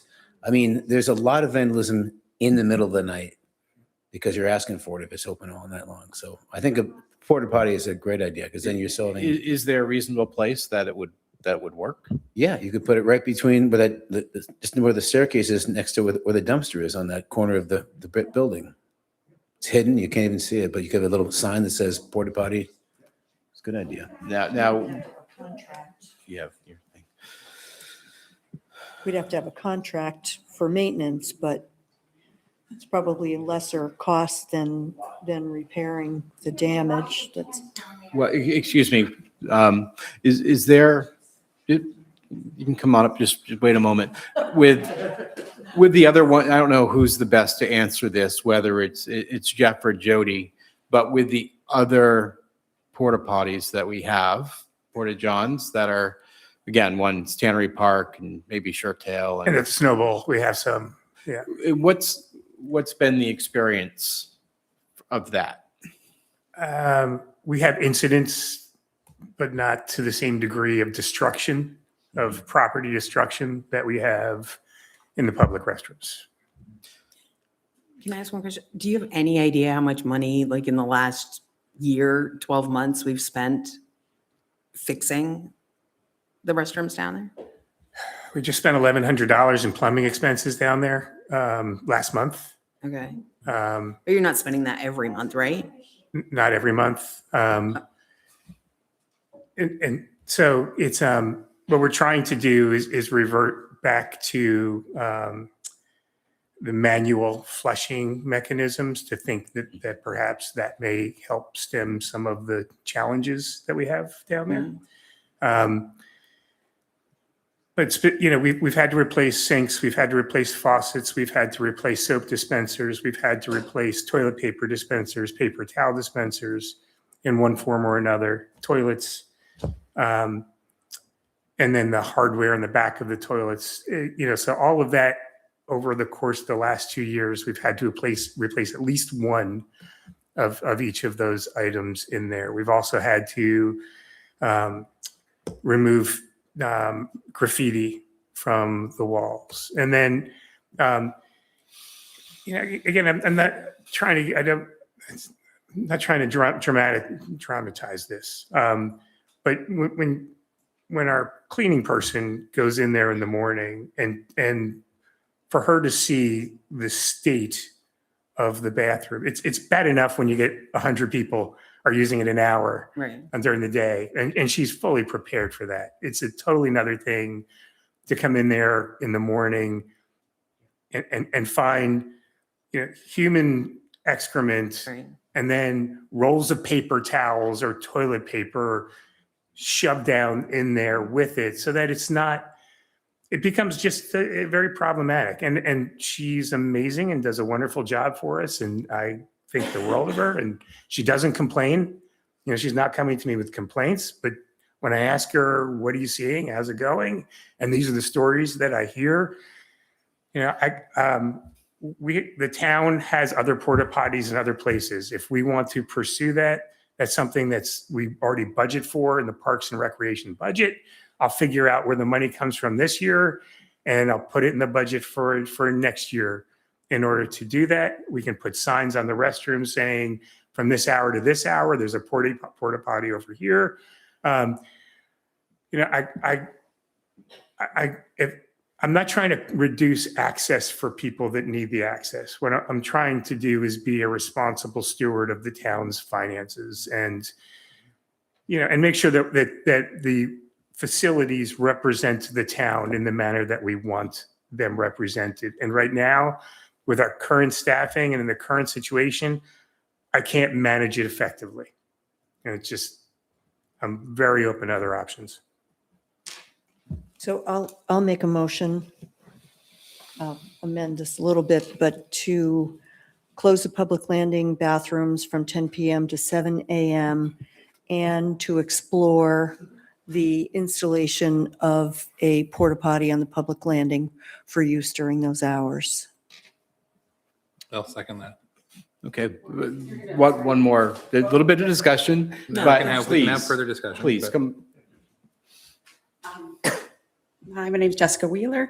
I've worked down in the public landing for the last 5 to 6 years for one of the schooner companies. I have seen not as much in the ladies' room, but I think the men's room has probably been a lot worse. I'm not in favor of shutting down the bathrooms, but I think that there can be a solution, maybe extending the time if you are going to close them down. 10 o'clock seems very early. There are still families out that are walking. People are leaving restaurants at that hour, walking through town. 10 a.m. is very early. Extend it to midnight or maybe 1 if you're going to shut it down.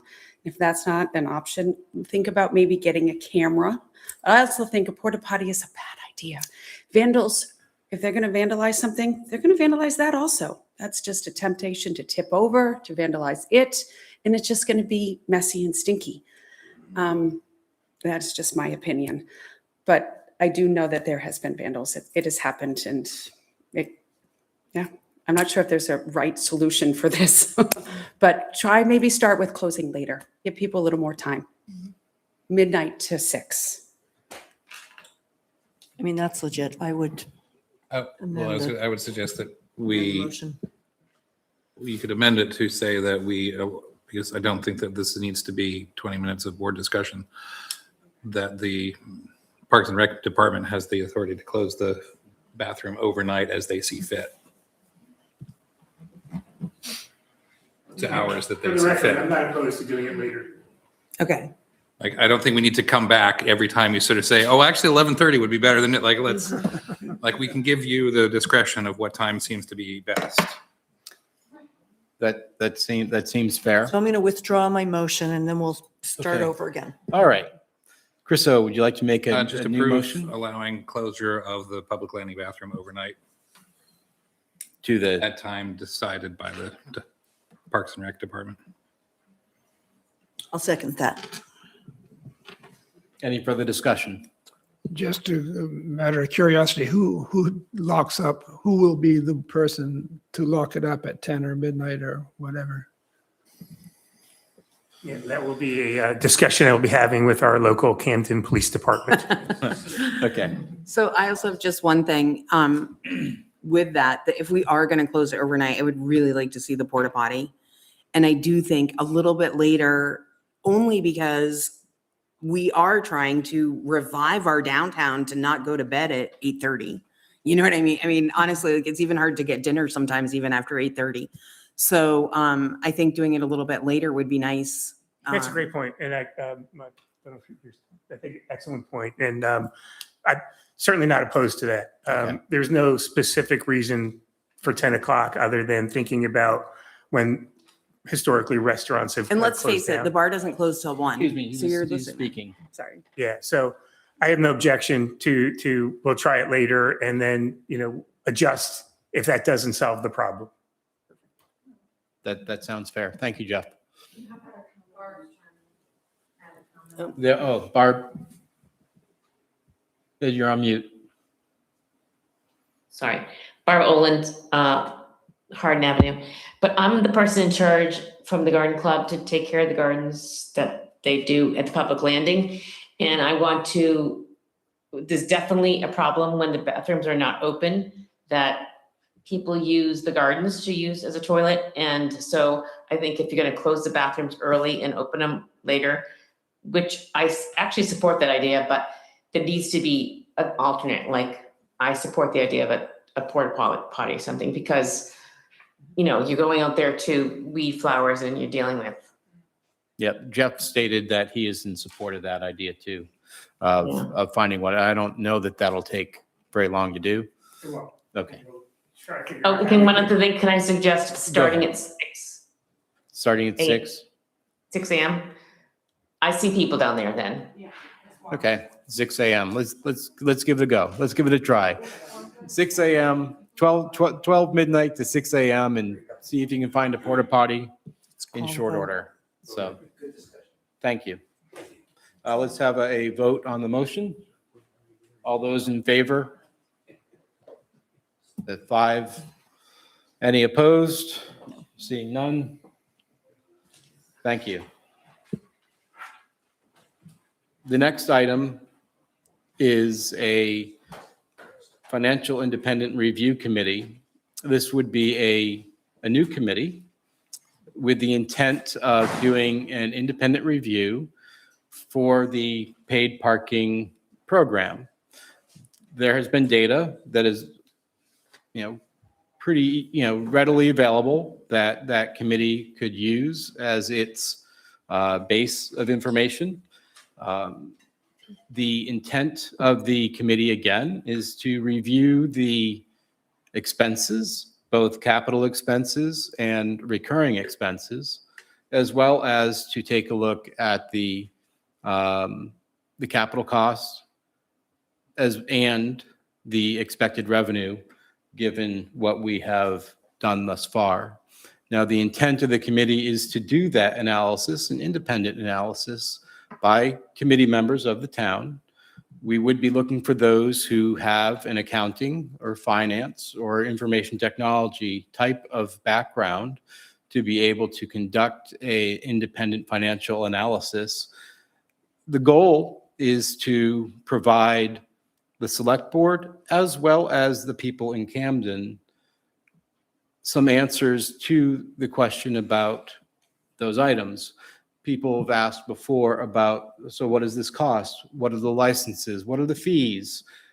People have asked about, what was the cost? How much do we have yet to pay for these items? And then compare that to revenue. So we would be, again, that's the intent. The description of the committee is in the packet, and it roughly, speaks to those items that I've paraphrased. And, the intent is certainly not to run the town staff ragged with a litany of questions that can already be either surfaced through data that can be made available, but we would appoint somebody from the select board as well to help with that information flow. But the great intent would be to have a report that shows the information, basically the gazintas, the gazoutas. As a result, this is the, net revenue that we can expect to see for the impact of having a paid parking program.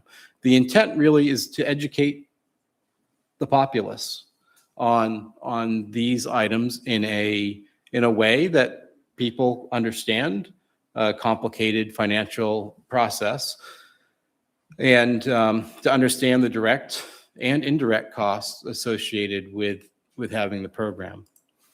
So we would certainly want, a good representation.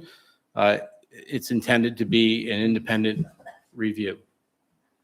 So are you proposing that what we would be voting on would be the formation and the search for members while paid parking is ongoing, so that there's data being generated for them to be analyzing?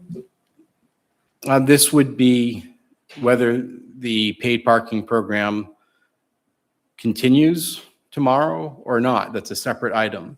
This is an item that educates the people based on the information that we know up to this point. And then We have hopefully 3 weeks of data.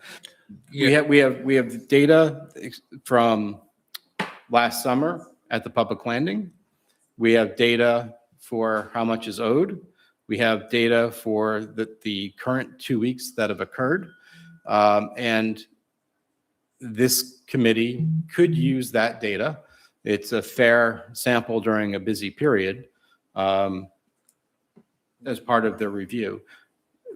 Regardless of the length of term of the paid parking program, there could be value in educating people on what their findings are, as well as educating people in case we want to go to a non-binding referendum in November, that people would have a source to be educated about as far as the information.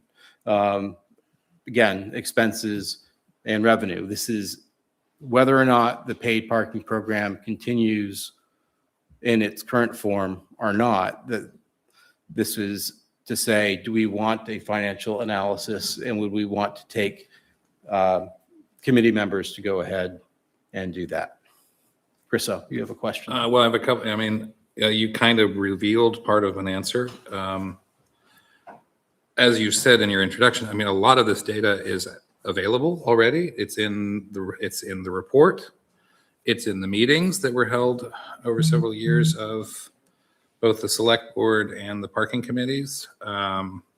So I feel like, I mean, an afternoon with a couple of us, we could pull half this data and have it there.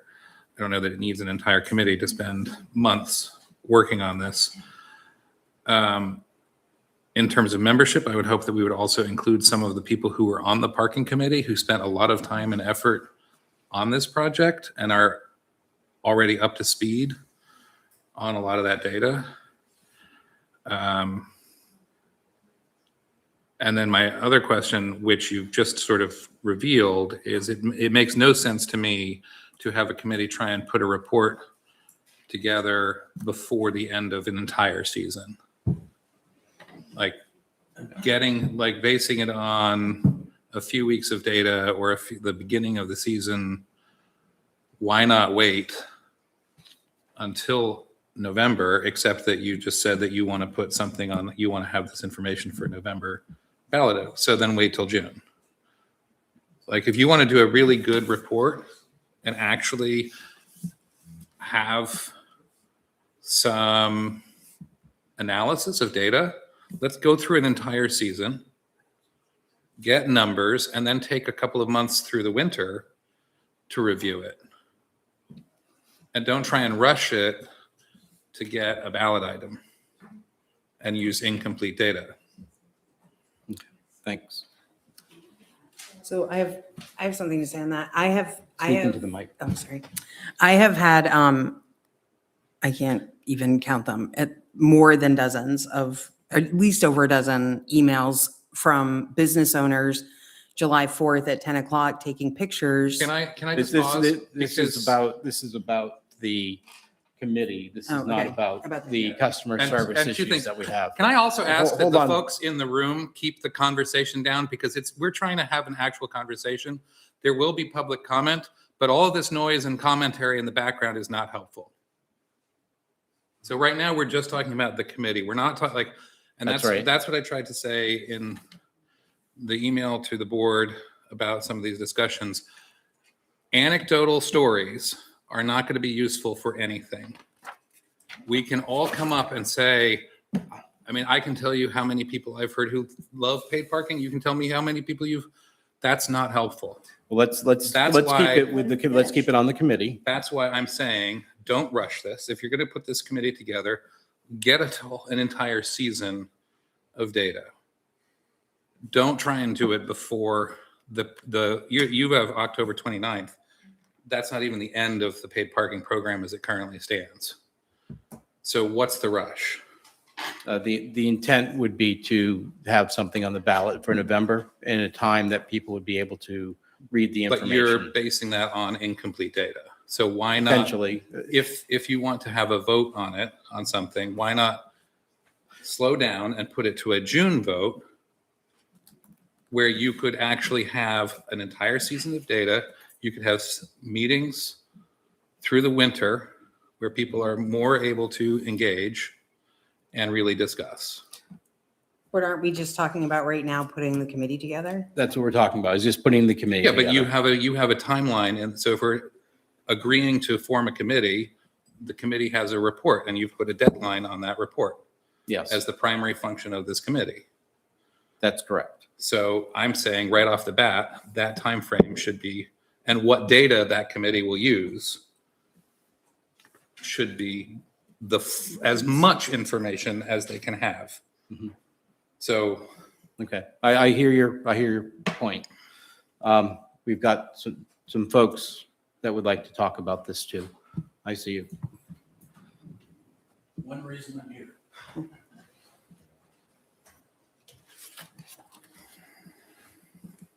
My name's Dennis Pulse. I live at 18 Union Street in Camden. So I don't know if any of you remember, I know you see a lot of faces up here in your meetings. I was here 2 or 3 months ago. There was a very interesting confrontational meeting going on between lots of people in your audience about the paid parking program. And I'm sorry, I've been talking all day long, so forgive my voice. I had at the time made the offer to volunteer my time and my pretty extensive expertise and skills in the area of cost accounting, financial analysis on not paid parking programs, but lots of much larger, more complex type of projects. So I do agree absolutely that I think you need to get a full season of data to make this realistic. I totally agree with that. I can understand trying to put something through to meet a deadline for a ballot. But I think you would be doing yourselves and your community a disservice by trying to bump that up that soon. I'm not sure when the program is scheduled to end. I think it was originally October 22nd. Is that still October 31st. October 31st? So yeah, I mean, and quite honestly, people who are going to be interested, and that includes me, will be much more available to meet routinely and work on this as a team after the summer, quite honestly, is over. But anyway, I want to just reiterate my not only willingness, but my excitement to participate in this. I would be very, very happy to be part of the volunteer committee, task force, work group, whatever you're going to call it. And I hope that you'll consider me. I do. I can give you a write-up of my qualifications. I won't go into it all here, but trust me, I have a great deal of experience and expertise in these areas. Thank you. Thank you.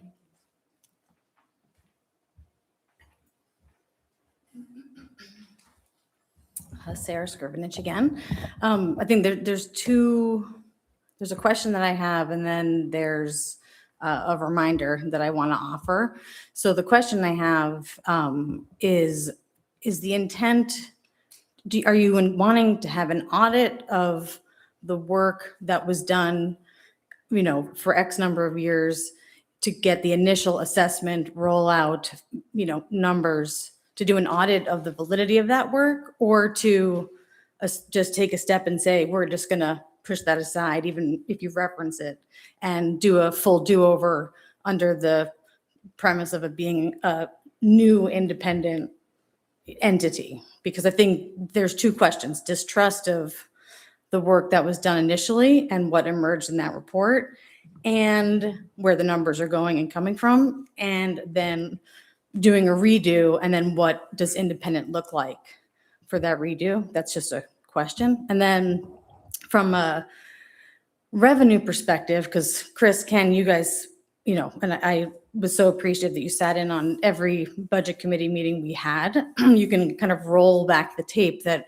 we at one point, because we were concerned about putting any revenue in this year's budget specific to paid parking, at one point, again, I don't know which meeting 3, we had zeroed it out because we had concerns that there was potentially not going to be the ability for us to hold a single full season to see what the revenue was, that we had zeroed it out. And then we went back, and through the discussions that you guys were all part of, put in $150,000, which is on top of what is going to be already applied to paying off the remainder of the, so revenue is the $150,000. So we went back under the premise that there would be a full season of our ability to collect revenue and lowered the number of what we think it could have been, but we put in a number that we thought was safe enough under the premise that there would be a full season's worth of data to have that collected, which is why we voted on that and approved it, and why the select board at the time unanimously voted and approved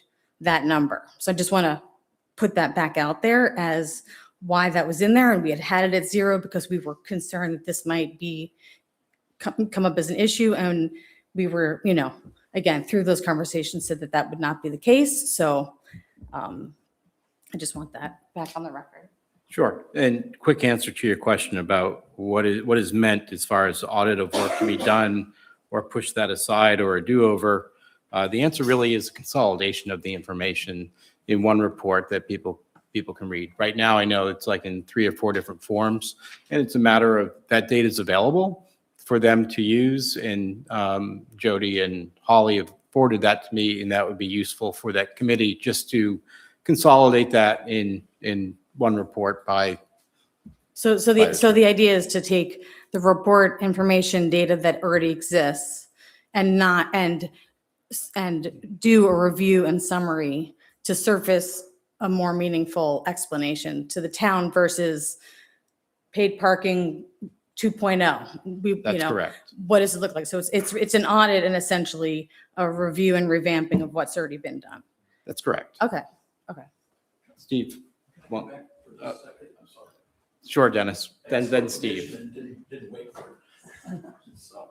Yeah, I mean, to me, at least, my initial thoughts when I brought that up months ago was not that this was going to be an audit or a huge look back to how the whole process went. I mean, that's not what I'm about. I mean, it's a done deal. It's in place. But what is it doing for the town now? What is it bringing in revenues? What is it costing in expenses? And one thing I did forget to mention that I mentioned before when I was here was that if a real thorough financial analysis of this shows that this is contributing significantly to offsets to raising property taxes. In other words, there's significant net income coming from this thing, and it means less property tax for me and the other people in the town. I'll help you sell this. And I wasn't a big fan of it to begin with, but I would be if that was the case, So, and I think that's a way to look at doing this for the board is that, you have a lot of conflict going on amongst all the people in the town about, like you said, some are for it, some are just think it's really awful. And I think if people have an understanding of what it is or is not contributing to the bottom line for the town, I think that goes a long ways towards kind of assuaging people's feelings about this stuff. Thank you. Steve. And I think there's a couple of comments and other things. Thank you. Yeah. I think there's 2. Stephen Gold, Grove Street. First of all, from one of the previous comments I heard about vandalism in town, I'd just like to say it's a good thing we don't have a reflecting pool.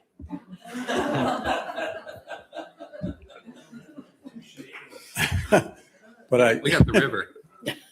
I would show you my razor knife, Anyway, as far as this is concerned, I think it's a great idea. I think it's the kind of thing, that should be done before major decisions are made. I think it's an excellent idea for this. I totally agree with Chriso that we should let a whole season go. I would say that in terms of a lot of the work that's been done in the past, the numbers that are there, that would just be one of the first jobs of the committee is to go get those numbers and pull them all in one place. However, I do have one question about this in terms of transparency. To the best of my knowledge, a committee like this has never been talked about really until I made some comments at the June 23rd meeting of that this kind of information should be gathered before. So my only question is, since I've seen all the select board meetings before this, way back into June, where does it first get discussed in a non-select board meeting to have a committee like this? And then how does someone in the town get assigned the job to write up what was a really extensive analysis of how to do this, what the committee should do, what's in the packet? How does that happen sort of behind closed doors? Well, in this case, Steve, it really didn't happen behind closed doors. One, you mentioned it during the meeting 2 weeks ago. 23rd, yeah. And I had an email from a citizen back in April. And as a result of knowing that we paid parking, we need to do something about it. And to your comments 2 weeks ago, that was a major genesis of the items that are placed in here. That was something I was already thinking about myself, but we had other things to do, so it wasn't addressed yet. But this is the first time that Okay. we have can it I available. Ask, just out of curiosity, who wrote the description of? I did. It was a good one. It was Very based thorough. on your information that you had interest in as well. Based on timing, we couldn't put everything in there that you had suggested in looking at the history and all that. But it's more important to see what the expenses are and revenue going forward. So this, in a way, is how those items that are in the non-agenda items that though it might look like we forget about them, we don't. And when it's time to address the items that we have and the town can fathom it at the time, we look to work on it. Got it. Thank you. Okay, we've got So Ben has online. This is about the committee, Ben. Right, and data collection for, about the parking. I think for the citizens to get a real understanding of what's going on, it should also include what the town has spent on non-paid parking, like the Knox Mill, which I think we paid $600,000 for, and then also took it off the tax rolls, so taxpayers pay for it. That sort of thing gives the bigger picture. And two, I totally endorse what Chriso says. That makes much more sense, I think, to any professional data researcher, and Steve. And three, back to transparency. I've been looking at the, I forget the name now, the company Flowbird, who supplies the system we have for parking. There's a tremendous amount of data flowing all the time from those kiosks to the central servers. And it's, I don't think it's that hard to make some of that transparent. Of course, not people's names or credit cards or plate numbers, but how many spots are being paid for, per hour, per day, maybe the state of the license, because we can't differentiate the permits. This is all really possible, like a webcam, it's a data cam. You can see what's going on in real time, or shortly thereafter. I don't think it's that tough a problem. And it would be great. I think it would help us all see what's going on with the parking the same way. That's all I got. Thanks. Thank you. I'm not familiar with the read-only access that might be available to provide that, but that is The comment interesting. in the chat. Oh, there's a comment in the chat. I can't read those. I can't either, but As a member of the paid parking committee, we were planning on doing that you're proposing when the season is over. We run the risk of not getting citizens to participate when we negate their contribution to committees. I'm not that sure. is from Christy Kilfoyle. Thank you. We've got a couple more comments on the committee. Please.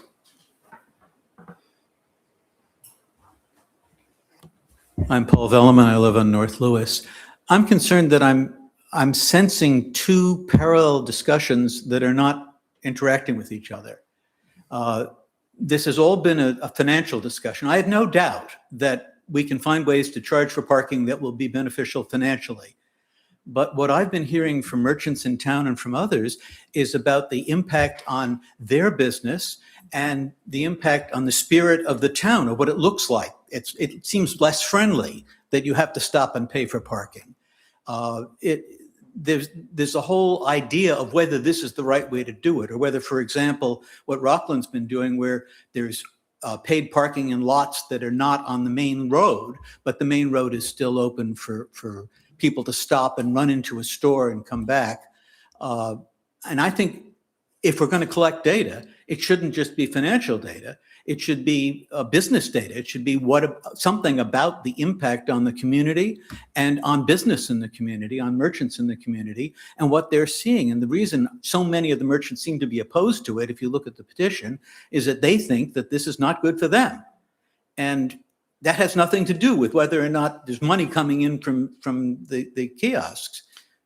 So I think when we think about all this, I'm disturbed at hearing all of this as a financial decision. And I fear that that's how we got the paid parking in the first place. That people looked at it and said, oh boy, we can make $300,000. And yeah, sure, that's a nice thing. But you have to think about what the impact is. You have to broaden your scope to see what the full impact is. So if we're going to study it, let's study all of it. Let's study the impact on the town, on the spirit of the town, the impact on our merchants in town. To your point, that might be something we were able to do if we expand the time for the committee. Very beyond- possibly, but beyond what certainly was it should be on originally- the agenda of the committee. Green hat. Yes, thank you, Jessica. Hi, Jessica Wheeler again. I was at the committee meeting when the select board decided to go ahead and do a whole year-long survey, and now you guys are thinking about not doing that. And that, as a Camden resident, is really upsetting because I lose my faith in the select board. When you say you're going to do something, you should do it. So stick out the whole year, get a whole year's worth of data. And if it's going to go on the ballot, do it in June next year so we have enough time. I selected some of you. Please do what you say you're going to do. And correct me if I'm wrong, but didn't taxpayer money go towards buying all these kiosks?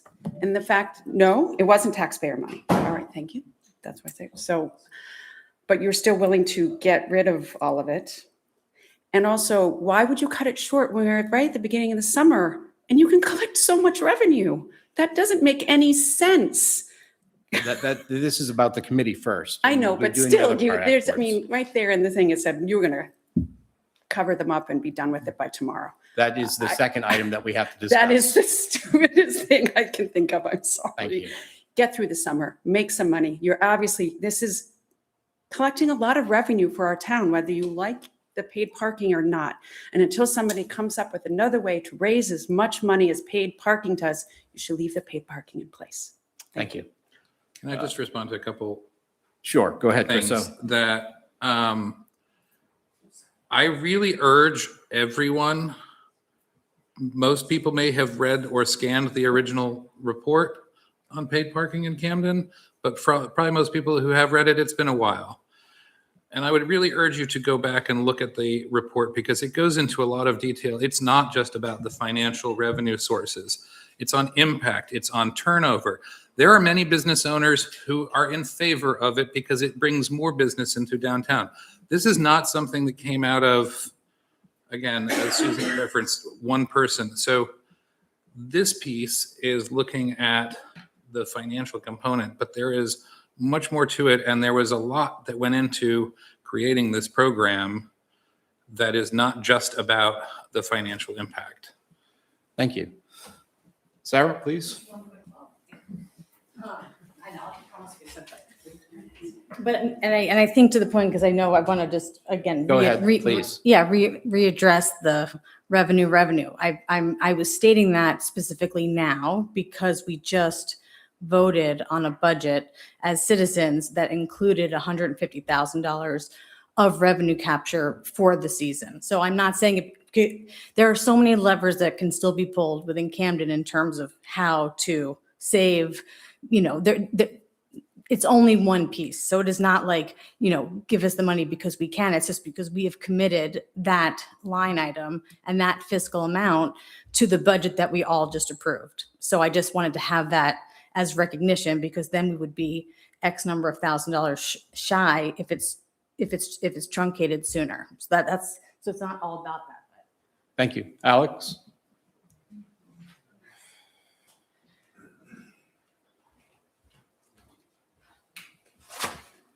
Alex Cohen, Wood Street. I really liked what the comment about sort of the emotional or like kind of the ethos comment about parking and what it kind of has brought up for a lot of people. People love this town. And I think paid parking is sort of, for some, it's a direct, it's a challenge to what their sense of their community is. And I think that's why you've had so much pushback.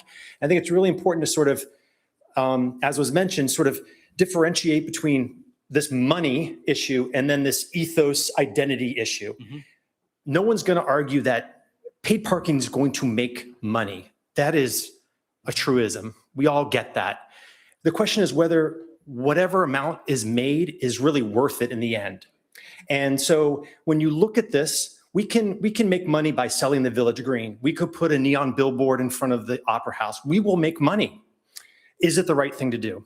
And is the amount of money that we might make worth the potential consequences to business owners, to our sense of place, to tourists?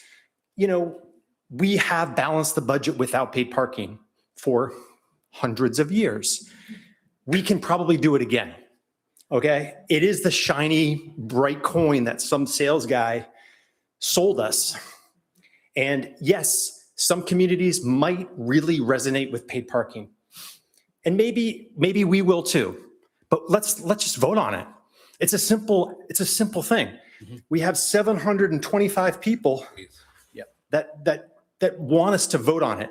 And in terms of a committee, I think it's admirable that we're having this discussion, but it might be a little too little, a little too late. I appreciate the committee that was involved in this, but it wasn't, brought out in the most perfect way. I don't know what the problem was, but the whole rollout wasn't effective, and that created a lot of backlash. So, I don't know if starting with that same committee is really where you want to go. And to be honest, it might be a moot point if we vote on this in November and the town decides to scrap it anyway. And then we've wasted all this time with this meeting, with this committee and analysis. And we probably should have had all of that analysis already before the parking kiosks were bought. So there should be, it's probably mostly the sales, but the sales guy is looking at sales. He's not looking at Camden's ethos. He's saying, hey, I got these machines. You can buy them for whatever, and they're going to make you money. He doesn't. Wait, let him finish. Hey, I think there's a big value on the ethos. You've got to make millions of dollars, in my opinion, to offset. What we want to focus this particular Okay, piece so on back is on the committee, about you the might be committee. wasting your time. It might be a little too little too late. That's my only kind of, So I understand that concern, and if we can get something, however, for folks to go ahead and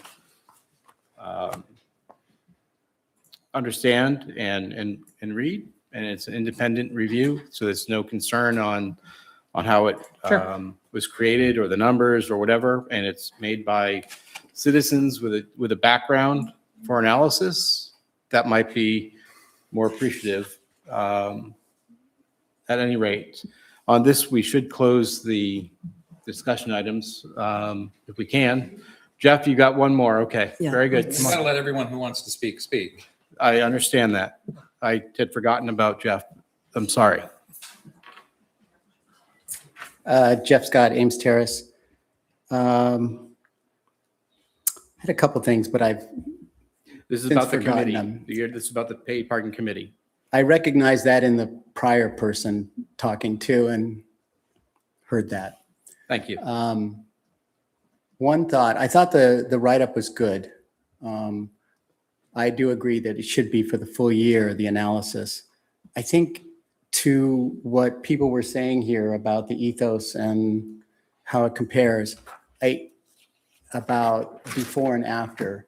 The good news is that we did a baseline, or the parking committee or the consultants did a baseline about parking usage and vacancy and things like that before the parking meters. And I think what's missing in this report would be how if there's any way to capture what the usage is and what the vacancy rate is versus before, because as was said, this whole genesis came about for two reasons. One is not enough parking for people and they're cruising around in circles and then leaving town.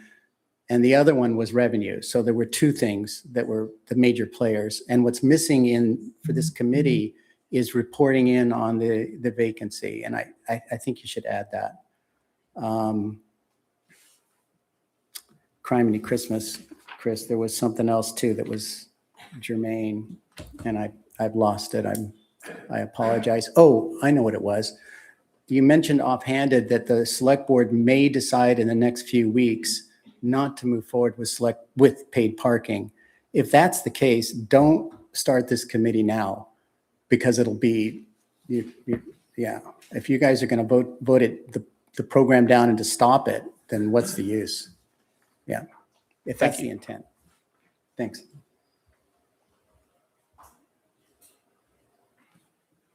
Okay.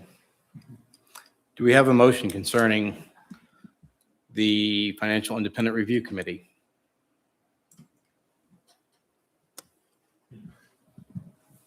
So I'm hesitant because we have a very, very closely related action item, and I think they affect each other. So I'm having difficulty, as Jeff just said, if the parking program is not going to continue as it is now, well, let's wait on the assessment committee to find out that answer.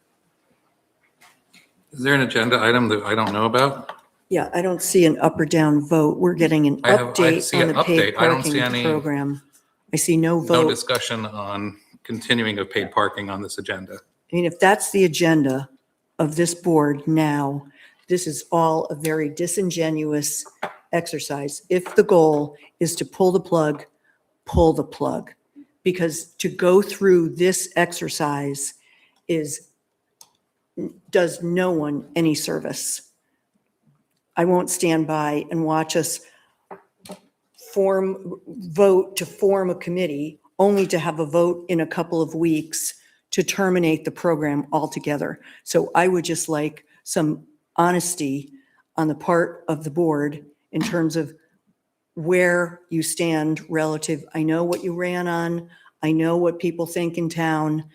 And I just think it's a waste of everyone's time to go through this exercise and give the expectation that we're going to gather all this data if in fact the agenda that you're truly working with is to terminate the program. So that's where I stand. It's not, and at this point, it is not a hill I'm going to die on. It's been so divisive. I would love to see it succeed. I'm not, I would love to see it succeed. I think there's a lot of benefit. I think a lot of the anecdotal evidence is overstated. I think people have been horrifically selfish around their unwillingness to participate, to cost, and to how things are run in town. This whole notion of we're going to destroy our town with paid parking is wildly overstated. But I would just rather we be upfront about where this is headed before we go through some song and dance about forming yet another committee to analyze something that has already been analyzed. So I would just state that my assumption is that there will be a vote in November, and that will be an up or down vote, and that will either continue paid parking or be the end of paid parking. It'll be either the petition vote or a non-binding vote, but I'm assuming that November is our target, and something will happen in November. There will be a decision made by the townspeople. I think there was a mistake made that we invested $270,000 in this program before getting town buy-in, before the townspeople had a chance to have their say. So now I think through the efforts of the people with the petition or by our own efforts, that it will go to a vote in November. So everything that we do now, that reflects on our actions now. So I don't have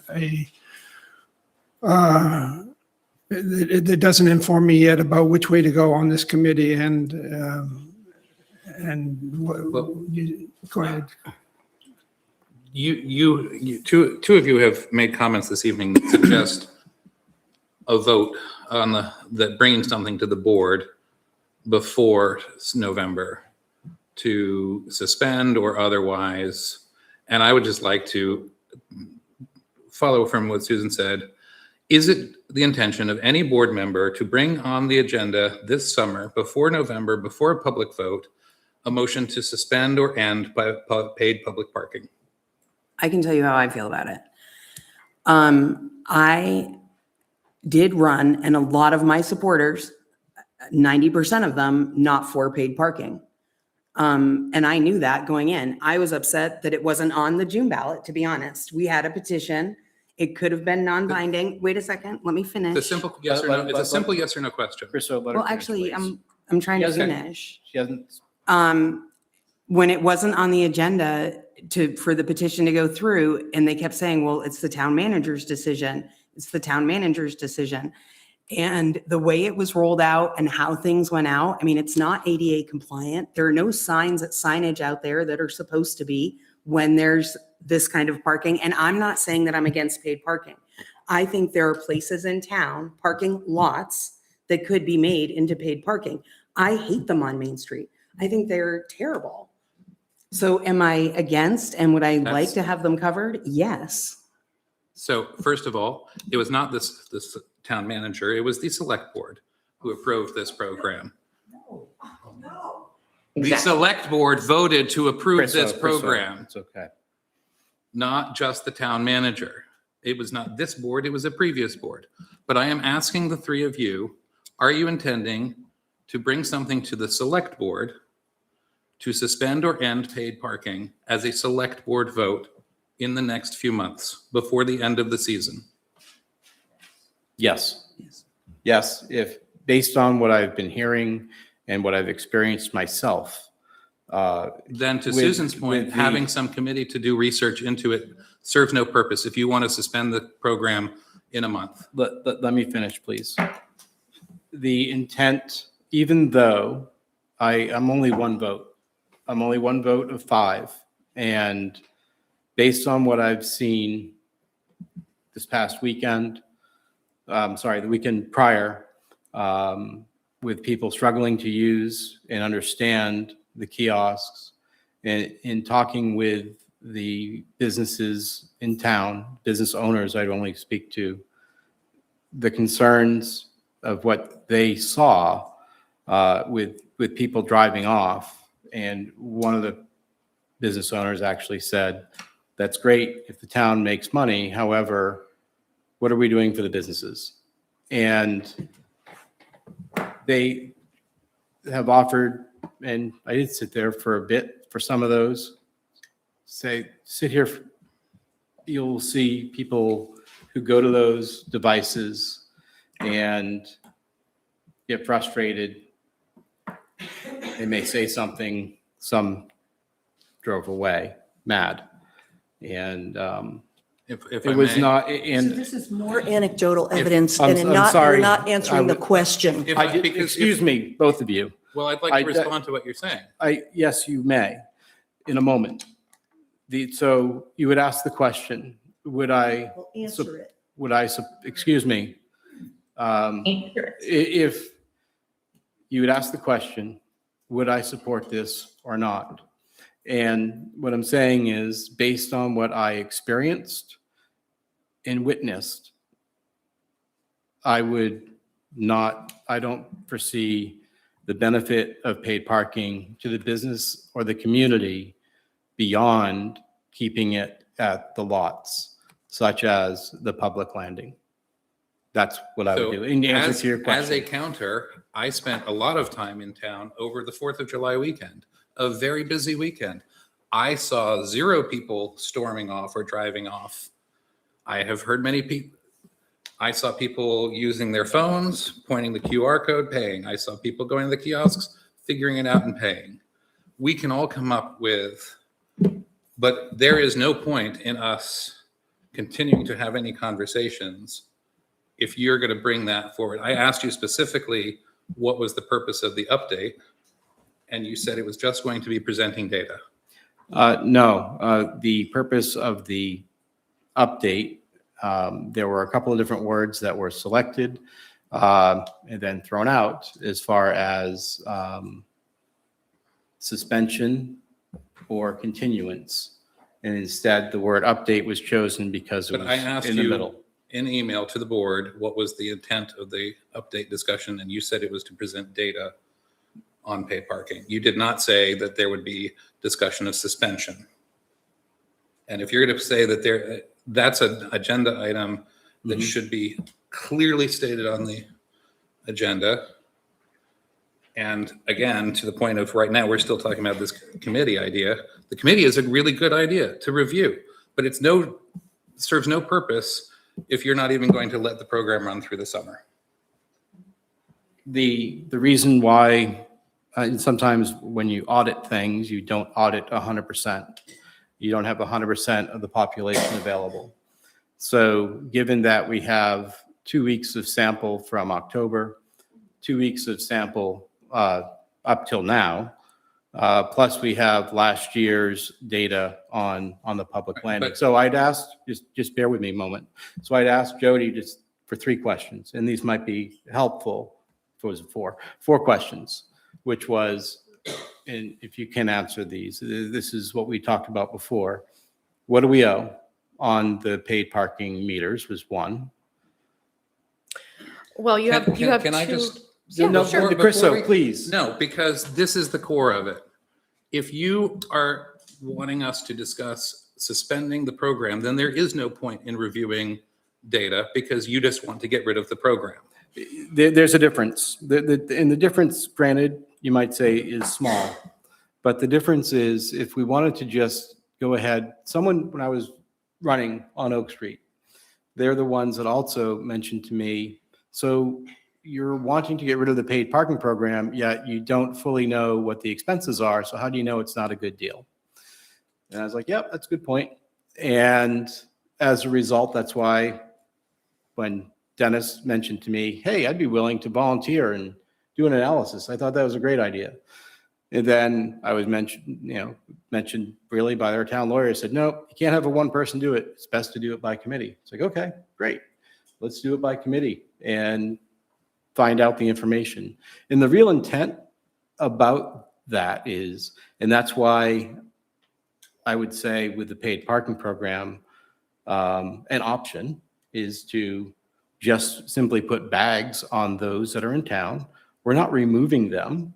The intent of the committee, again, that's one option of 3. The intent of the committee is to educate the populace, have a non-binding referendum vote, just like what we did with the police this last time.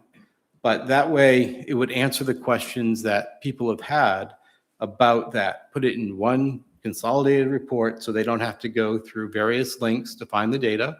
And again, Jody had 4 things to that point to help us in the moment, that we've got a figure of how much have we made, and people might be interested in how much did we make during June 22nd till now. And do you have that, Jody? Can I just ask one before, because this is, then I would like a commitment, and possibly even a vote from the board, that there will not be any action taken to suspend or alter the paid parking program this season. Is that a motion? That's a motion. I'll second that. I would second that motion. I have a discussion piece for this. Please. Because I'm coming from it from a financial position. I don't have a dog in the fight. I don't live in Camden, but I do have to balance the checkbook. We are looking at about $430,000 right now in debt for this program. So I'm not suggesting anything. That's not my job.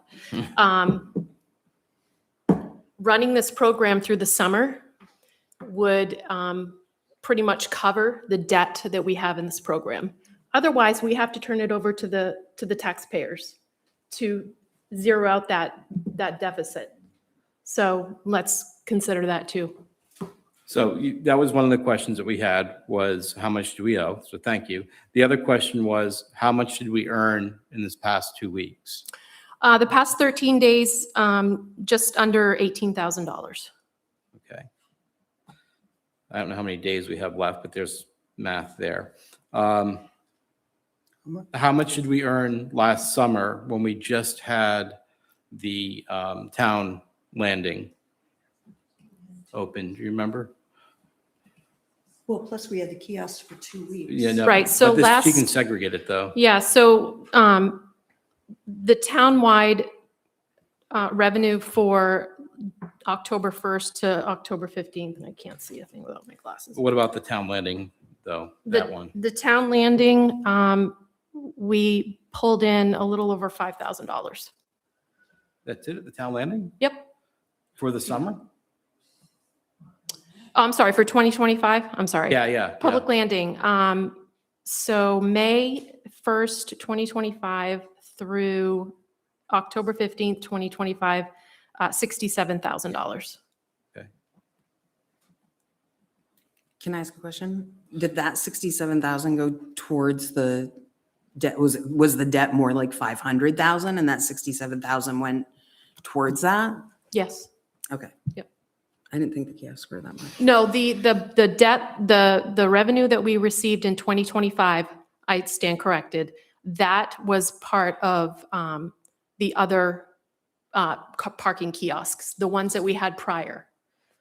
So that was, that sits in another special revenue fund that was just for public landing parking. Okay, so that money's still sitting there and could technically be taken off of this 430,000. I don't know for sure. Okay. Well, That's a special revenue that was set up for the public landing. and really we intended just to understand the data, and thank you for putting that. Again, the purpose of the committee would be the further analysis of that, but we don't need to go beyond that. That's just to give an understanding of, thus far in 13 days, we took in $18,000. When we just ran it at the public landing, it was $67,000. And that's good context for people to know therefore, what is the impact to the town revenue if it was just run at the landing versus in the streets, for example. For the point of order, there is a motion on the floor that some of this conversation is not germane to. I think, can you remind me of the motion again? Please state it one more time. And there's a hand up, Chris. Yep, thank you. It is simply that we will commit to not suspending, altering, or changing the paid parking program as it is currently implemented for the season. Right. So that would be really Seconded. addressing, thank you, that was seconded. That would be addressing item, 5F. Well, it relates to the committee as well. Because before I would support having a committee, I would like to know that we are supporting paid parking through the entire summer season. Okay, so let's do this then, if that's the case. Let's talk about item number F then, in the time remaining that we have, and then cut back to the It's a committee. fairly simple question. Yeah. Well, before we vote on that though, I'd like to hear if we're going to be speaking to update and whether we suspend or not, which is item F. I'd like to have people be able to say what their No, experiences Chris, I'm are. going to disagree with, I'm asking for a statement from the board Yeah, we've that turned we are this back committed to to the this, board. and that will completely impact whatever further conversations we have. And if you're not willing to state on the record that you're willing to support it, then that's the answer to the question. Yeah. I, Jeff, please, let's this needs to be, we've turned this back to the board. We've heard from, there's a Chriso motion is- and a second. Yep, and that is really on agenda item 5F that he's speaking to, the continuation of the program or not. Yeah, we understand, Chris. So that's right. So if we are going to be speaking about 5F. Actually, no, it is, No. first of I all. understand that First of all, it's not, and what you have just referenced it as continuation, that's not what the agenda says. So I have made this motion regarding the committee, because I need to know that there is a commitment to paid parking through one season before we can discuss having a committee. That's a simple question. All right. And I would like you to call the question and have that vote that we are supporting. We need some discussion on that, and I think that would tie our hands, and it's premature to make that commitment. That's the same as making the commitment that you don't want to hear. Let's not make this commitment. I'm not in favor of making. But it's a commitment to support a program that was in the budget that we approved, that it was in the budget that the town approved. We have the program has been approved. So why would you not be okay with supporting continuing the program as it runs?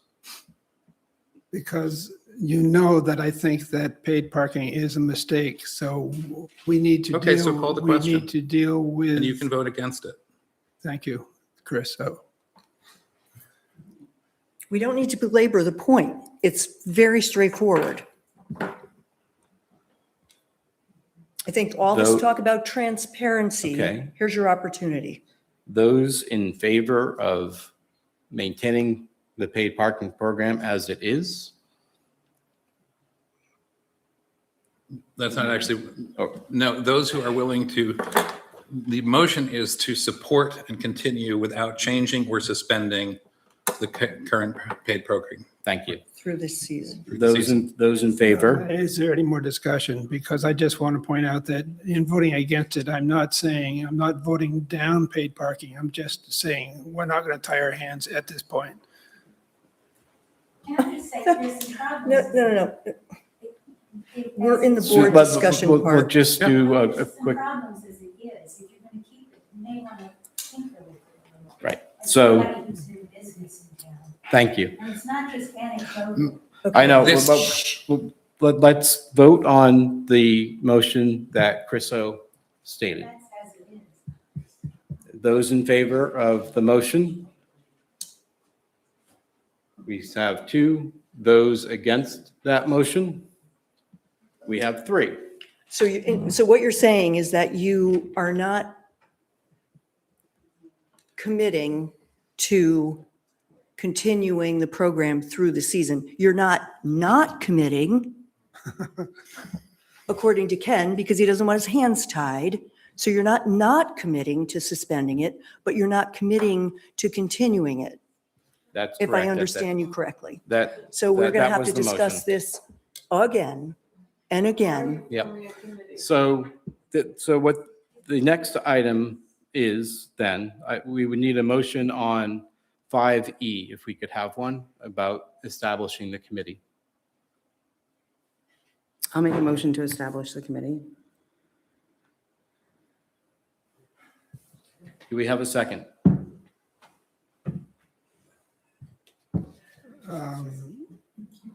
I'm still agreeing with Chriso that it makes no sense to have this committee until we know, Go ahead, Ben. until we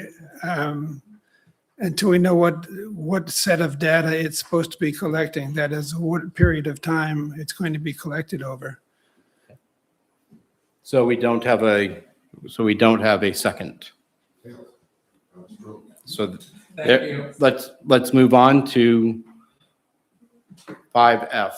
In this section 5F, what the intent was to make a decision on whether or not to suspend or change the paid parking program. That's not acceptable, Mr. Chairman. And, excuse me. No. The intent is to. That is not what is on the agenda for this meeting. It's an update. The agenda item says update. There is no thing in the agenda that says anything about suspension or altering the program. And if you want to continue with that, you will be in violation of our codes or statutes. I mean, and I can think of many, many people who would have showed up tonight if they thought that that was going to be on the agenda. Okay. On all sides of the issue. All right, then do I have a motion to table that item or remove that item? And instead. Well, no, we just had the update. Jody gave us an update. So you don't want to remove the item, is that what you're saying? What does it consist of beyond the data that we've been given? Well, when I wrote it, the intent. I mean, I don't want to hear about people sitting on benches watching people get upset because they don't know how to work the kiosk. That's not valuable information at this point. Is it working or is it not? Are we going to continue on with what was budgeted and what we voted for, or not? No, and just in terms of the agenda for tonight, the agenda as published says update on paid parking. I, in an email to the select board, asked you to specify what that was. Would it be data? Would it be anecdotal? You said it would be data presented from Jody on where we stand this season on paid parking. That was all it was going to be. So we have had that update. We have had that part of the agenda. The intent was, if I worded it incorrectly, that's fine. I can go ahead and word it differently for the July 21 agenda, which on that agenda, we will have a decision on whether or not to suspend the paid parking program. We can make that an agenda item on July 21. And now we have transparency. Excuse me, please. Any further comment on having that as a? I would like to hear who did come to speak on it from the public. I would like to hear what they have to say. Okay. To what point? We've had an update. I do not think it will serve anyone's interest tonight. If we are going to discuss this at the 21st, because people it serves came no and showed purpose up. to They hear showed a up. bunch of anecdotal stories. And they'll show up again and again and again. Thank you. I would like to allow the people, I would like to allow a few people to speak about what they've witnessed. And I do find the anecdotal information of interest. And I would like to welcome, I'm registering an objection, Jeremy. I hear that. Because what you are asking for is for people to comment on things which are not on the agenda. What the agenda says is update. It does not say experiences. It does not say modification. Thank you. So the comments that you are seeking relate to interactions with the parking. That's not what the agenda says. I would still like to have an opportunity for people to be able to speak about what they've experienced in the paid parking program. Again, the important thing is what you have experienced. Do we have any, Chris, we can take a few minutes to do this. I do agree that it's relevant for people who want to speak on the update on the paid parking program. So I would like to hear from people. Thank you.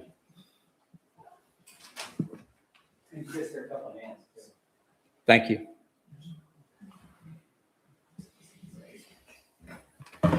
I'm Betsy Perry. I live on High Street for 31 years. And I'm speaking tonight just as not just as a resident, but as a business person at 10 Mechanic Street, Antiques at 10 Mechanic Street, where I've worked since we opened 16 years ago. And I'm not speaking anecdotally. I'm speaking from working there many days, including the 4th of July. People coming in constantly, very frustrated with this whole paid for parking. I can't tell you how many business we've lost because people who come to Camden, here it's a beautiful place to shop, can't get a place, so they drive on by. But we hear the same things constantly. And if we're going to have paid parking, please put signs up, what the hours are, where the free parking is, more information. people are really frustrated, and we often don't know the answers and what the colors are. If you drive down Main Street or Mechanic Street on the parallel parking, all you see is white lines, unless there are 2 or 3 empty spots, which there rarely are. And I don't know who these business people are that you talk to, but I don't know any business person who is in favor of paid parking. And Wendy and I sat at the polling place and got lots of people to sign the petition, many owners and business owners. And I asked each one of them, are you in favor of paid parking, or do you know anyone who is? And every single one, without exception, said no. Now, I'm not saying that if we find we can make a lot of money, then it may be, maybe that's good for the town, but we need to make some changes and give more information to the town. And there need to be signs. Even some of these big areas, like beside the police station, they don't even know they're kiosks. A lot of these people don't even know it's paid parking. And I'm speaking not just, and as a resident, I love Camden, and I hate to hear people saying, I'm not coming into Camden. And particularly French and Braun, people are saying, I'm going to Hannaford's, I'm going to McGuntacook Market. And this isn't anecdotal. I mean, we're in the shop plenty to hear this over and over and over. There were several people who asked me to speak because they like public speaking less than I do, which I didn't think was possible. But I won't read them to you because I can tell everybody's ready to go home. But anyway, one of the things that hasn't been brought up, you'll be happy to hear, is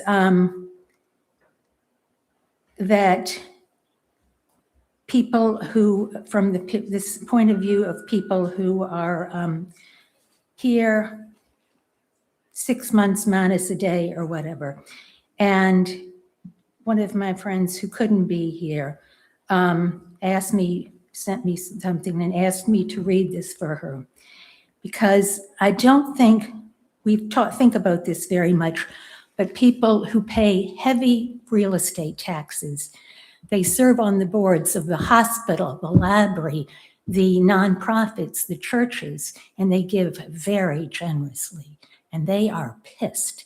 And because they have to pay for parking. Now, they certainly can afford to pay for parking, but they are really angry about this. And we need their contributions in every way. Okay. Thank you. So. Thank you very much. In the back, please.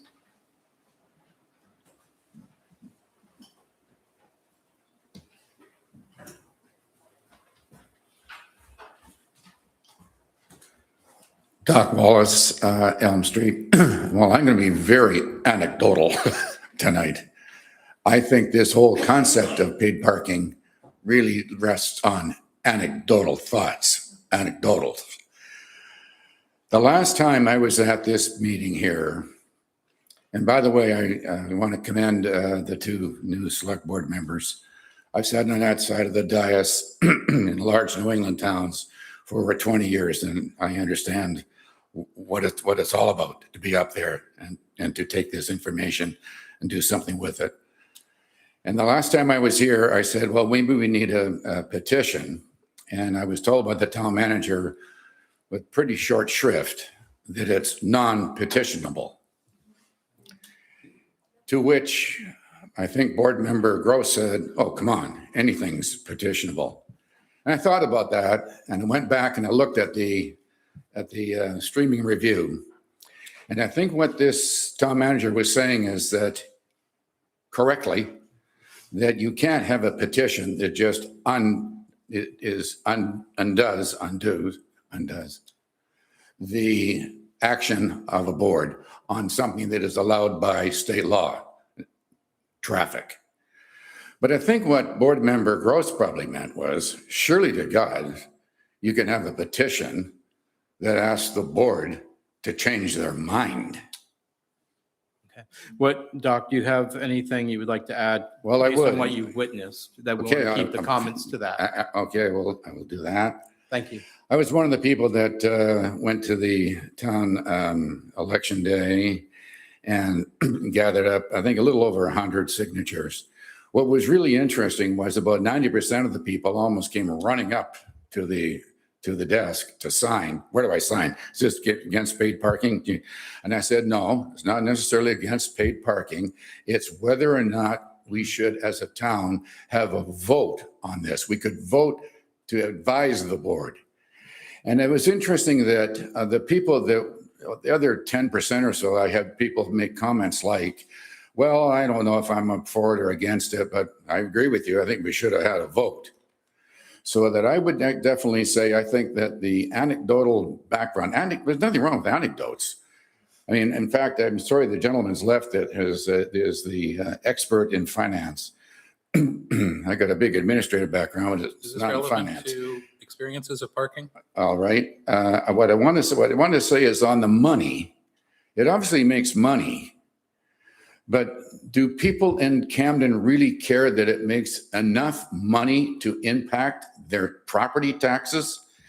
And I don't think it does. And I've done the math in the back of a cocktail napkin to figure out that it's going to be a pretty de minimis impact on the average person's property tax. But even if it wasn't, don't you have the right as a citizen to say, I want it? Thank you, Doc. Do you have, okay, thank you.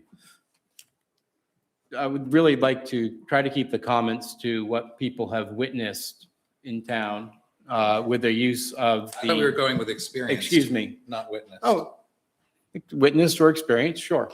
No, we can just tell Please. stories. Great. Thank you. Yes, we can. Hi, guys. Thank you. My name's Your John. name? I'm Jonathan Ives. I live on Main Street in Camden, and I have a business there for a little over 10 years.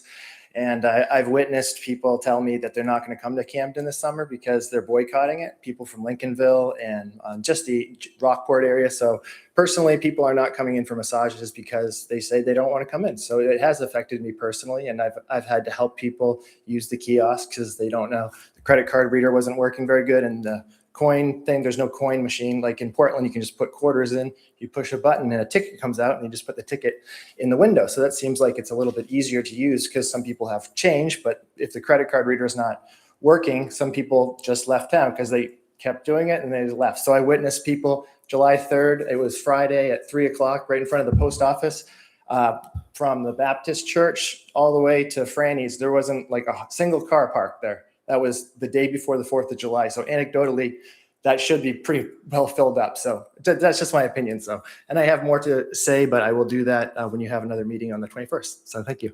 Thank you. Ben had his hand up. Yep. Jessica Ives, also Main Street in the heart of downtown Camden.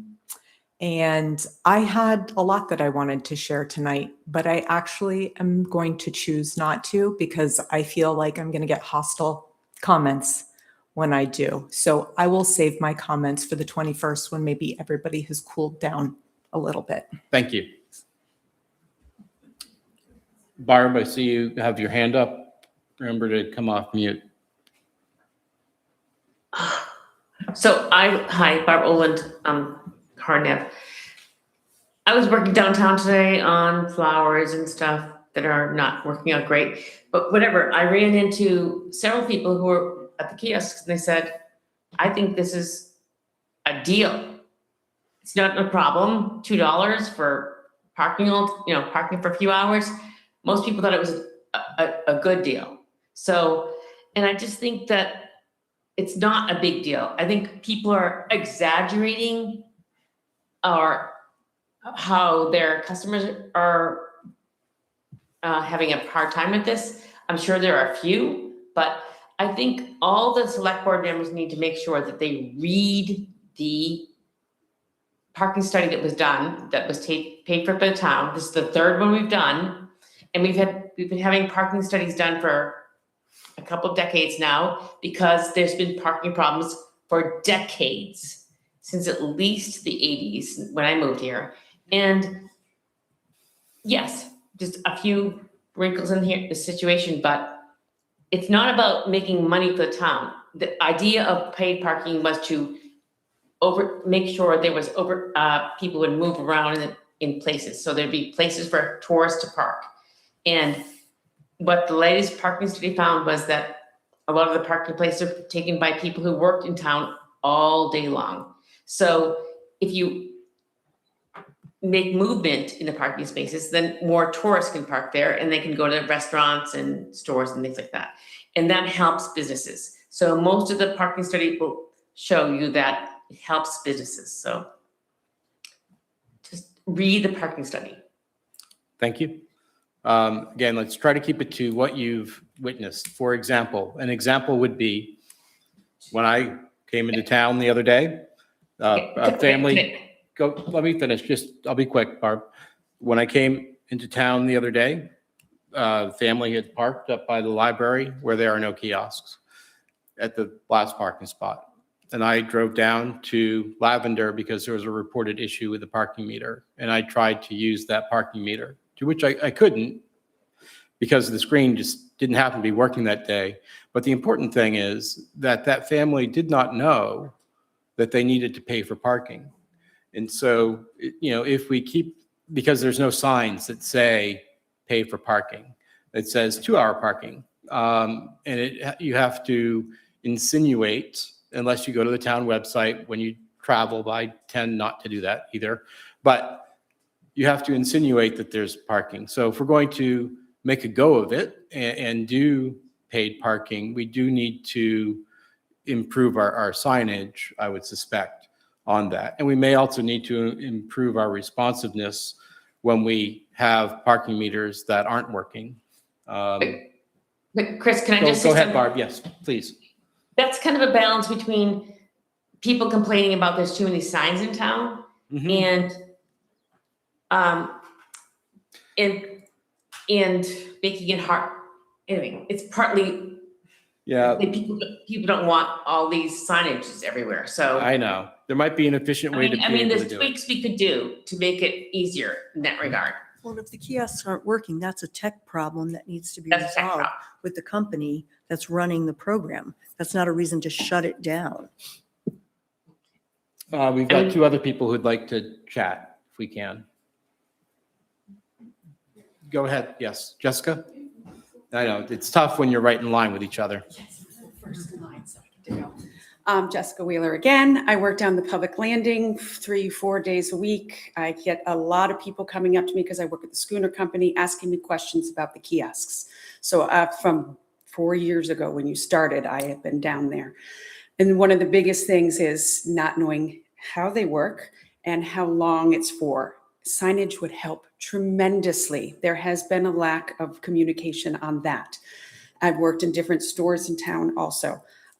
So people just don't know what the blue lines mean, what the yellow lines mean. Some signs up to let people know that that is what they are for and how long they can park for. As a Camden resident, I've noticed a lot more 15-minute spots. So there's a lot more parking available for people coming into town from the surrounding towns who want to come in and do shopping. They can still come in. I believe that people are just whining a lot. There's lots of parking spaces, 15-minute parking spaces. They can come in, and if they want to stay for 1 hour, they can pay $1. It's not that much. Thank you. That's my opinion. We've got 2 more comments, and that will conclude the discussion. Dan's been trying to wave his hand for a while. Oh, I didn't see that up. I saw the other one. Thanks. 3. Go ahead, Alex. Alex Cohen, Wood Street.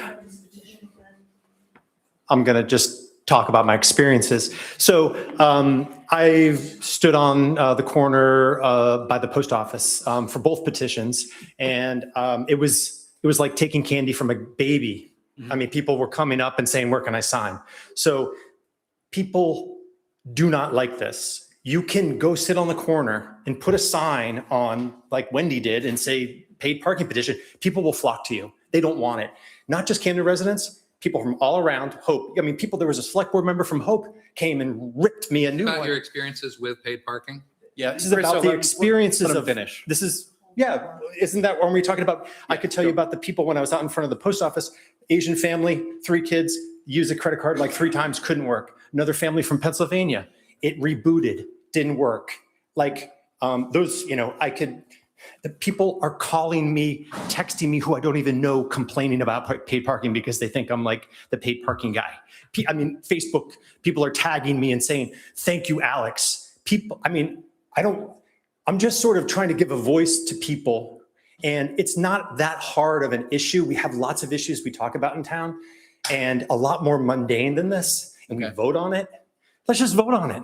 Very good. And Thank you. get this over with. And you guys could even, you have the purview to vote it and just suspend it.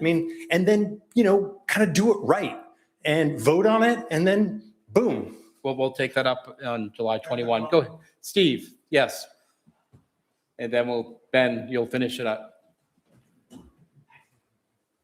Steve Gold, Grove Street. I spend a lot of time down at the waterfront in the harbor. And all I see is people, first of all, you drive down or you walk down Commercial Street, the steep hill down to the waterfront. There's a sign right there. It says paid parking, et cetera. I see people continually go up to the kiosk, the first screen is telling you how to use it. And everyone I've seen just goes through the process and goes, oh yeah, that's how it goes. I got it. They get their little ticket, which they don't even really need, and they're happy. I've seen no one say out loud to anybody, oh, $2 an hour, wow. I had to meet someone at DeMillo's once. It was $14 an hour. The other thing I'd say is it's a really emotional issue for some people, okay? But it's unfair to vote on this, to knock this down without having a full season picture, which we've never had before. We don't know how we're going to get rid of this $400,000 debt. And I don't even know, is that a one-time debt? Do we now own this stuff? How it works, et cetera. So I think to stop it mid-season is just unfair. It's catering to emotion and not a realistic picture of what should be done. Okay. I could go there and get a survey of people saying, how do you like real estate taxes? I'd have 2,000 signatures in an hour. Thank you. Ben, would you like to take off mute? Thank you. Yeah, hard to follow up, Stephen, right? A couple things that have come up. I have a lot of personal experience with paid parking, but I agree with the people who say the signage could be better, but it's also a conflict, with aesthetics. So how about a dollar sign on the green spaces? Keep it simple.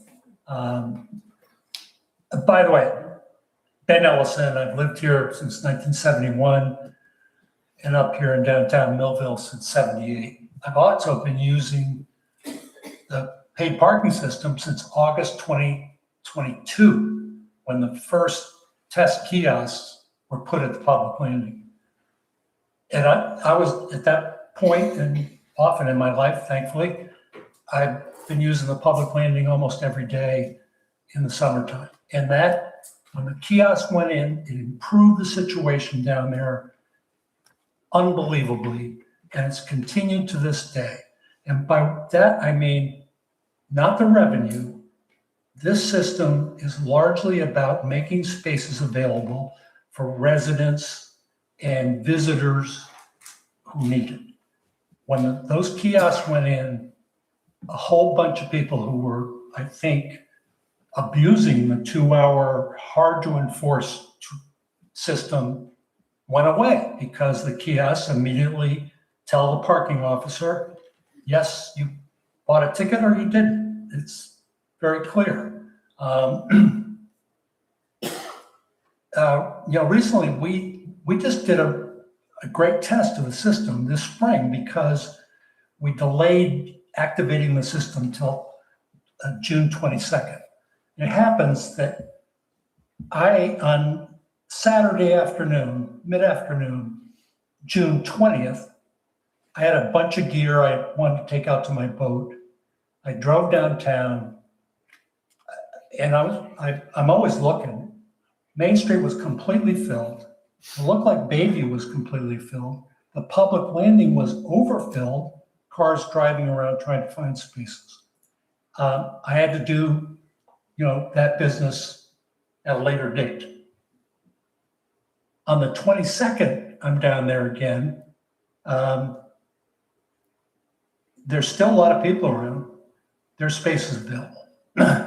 One of the captain owners of the day sailors says his customers love that system. And when they realize it's only $2 an hour, they think it's inexpensive. He told me it's only the locals who complain about it. Now, continuing on personal experience, Saturday, July 4th, I again had a heavy object I wanted to get to the public landing. I drove down there at 3 o'clock in the afternoon. There was a few green spaces available.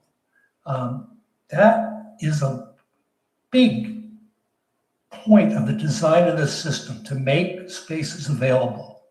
And I'm riding around almost every day looking. What I'm seeing is a lot of cars using the paid spaces.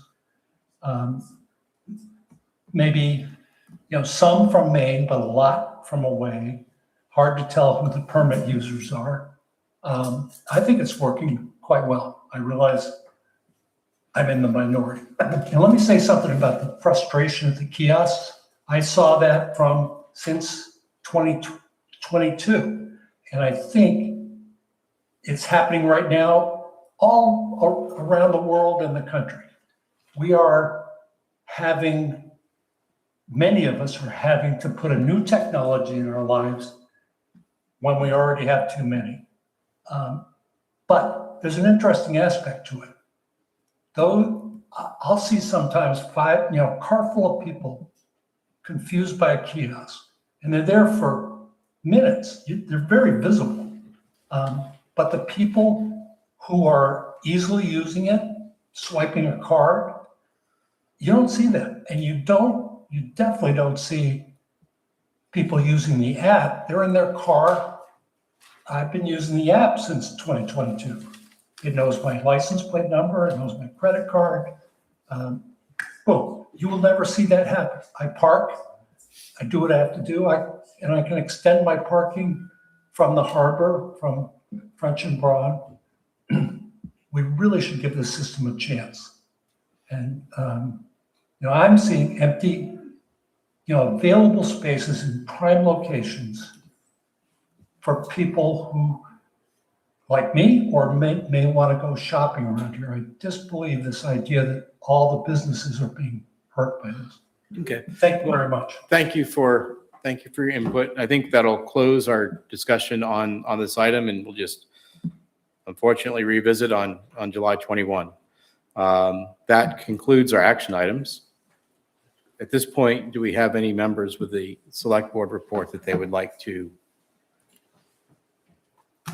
Chriso? No? Susan? No? Yes, but it can wait if you're anxious to close the meeting. Is it brief? Okay, you asked for it. You didn't ask for it. No, the Ragged Mountain Recreation Area has a multi-season work group which meets monthly, and so we had an update from Jeff Nathan. The tennis courts at the Snow Bowl have been paved. There will also be pickleball courts painted. We're just waiting for the painted lines, and I think it has been done, but I'm not sure the nets are up yet. The window wall will be under construction this week. I believe that's going to start. There will also be rebuilding the ADA kayak launch on Hosmer Pond. Jeff gave us an update on the grant status. They have applied for but have not heard from 3 different grants, MDPD, MTP, and LWCF. We're waiting on those. Oh, but the big news that I'll wrap up with is that the Snow Bowl has attracted the main Gravity Series Enduro mountain bike race, which, as I understand it, is a big race, a 3-hour race for the pros, not necessarily professional, but for the advanced riders. And there will be a 2-hour race for the beginner racers, but that is going to be on August 30th. And they expect about 75 racers up there on the mountain. They will, there will be a Sundays in August concert series, which you should all put on your calendar for August at the Snow Bowl.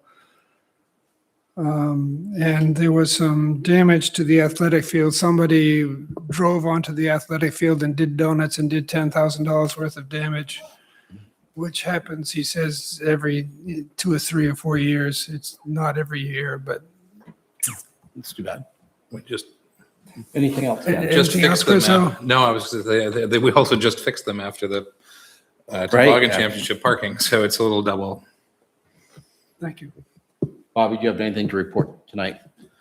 Do you have any town manager report? I have a lot of town manager items, but I can wait. Is there given the- anything that's There- needed right away? I asked the department heads for some good news so Okay. that we can spread it, but I have 3 pages. They were excited to give me good news, but I think they deserve more recognition than something at 9:30 at night. Okay. So I'll wait until the 21st. Okay, great. Thank you. Motion to adjourn. Second. All those in favor? Thank you.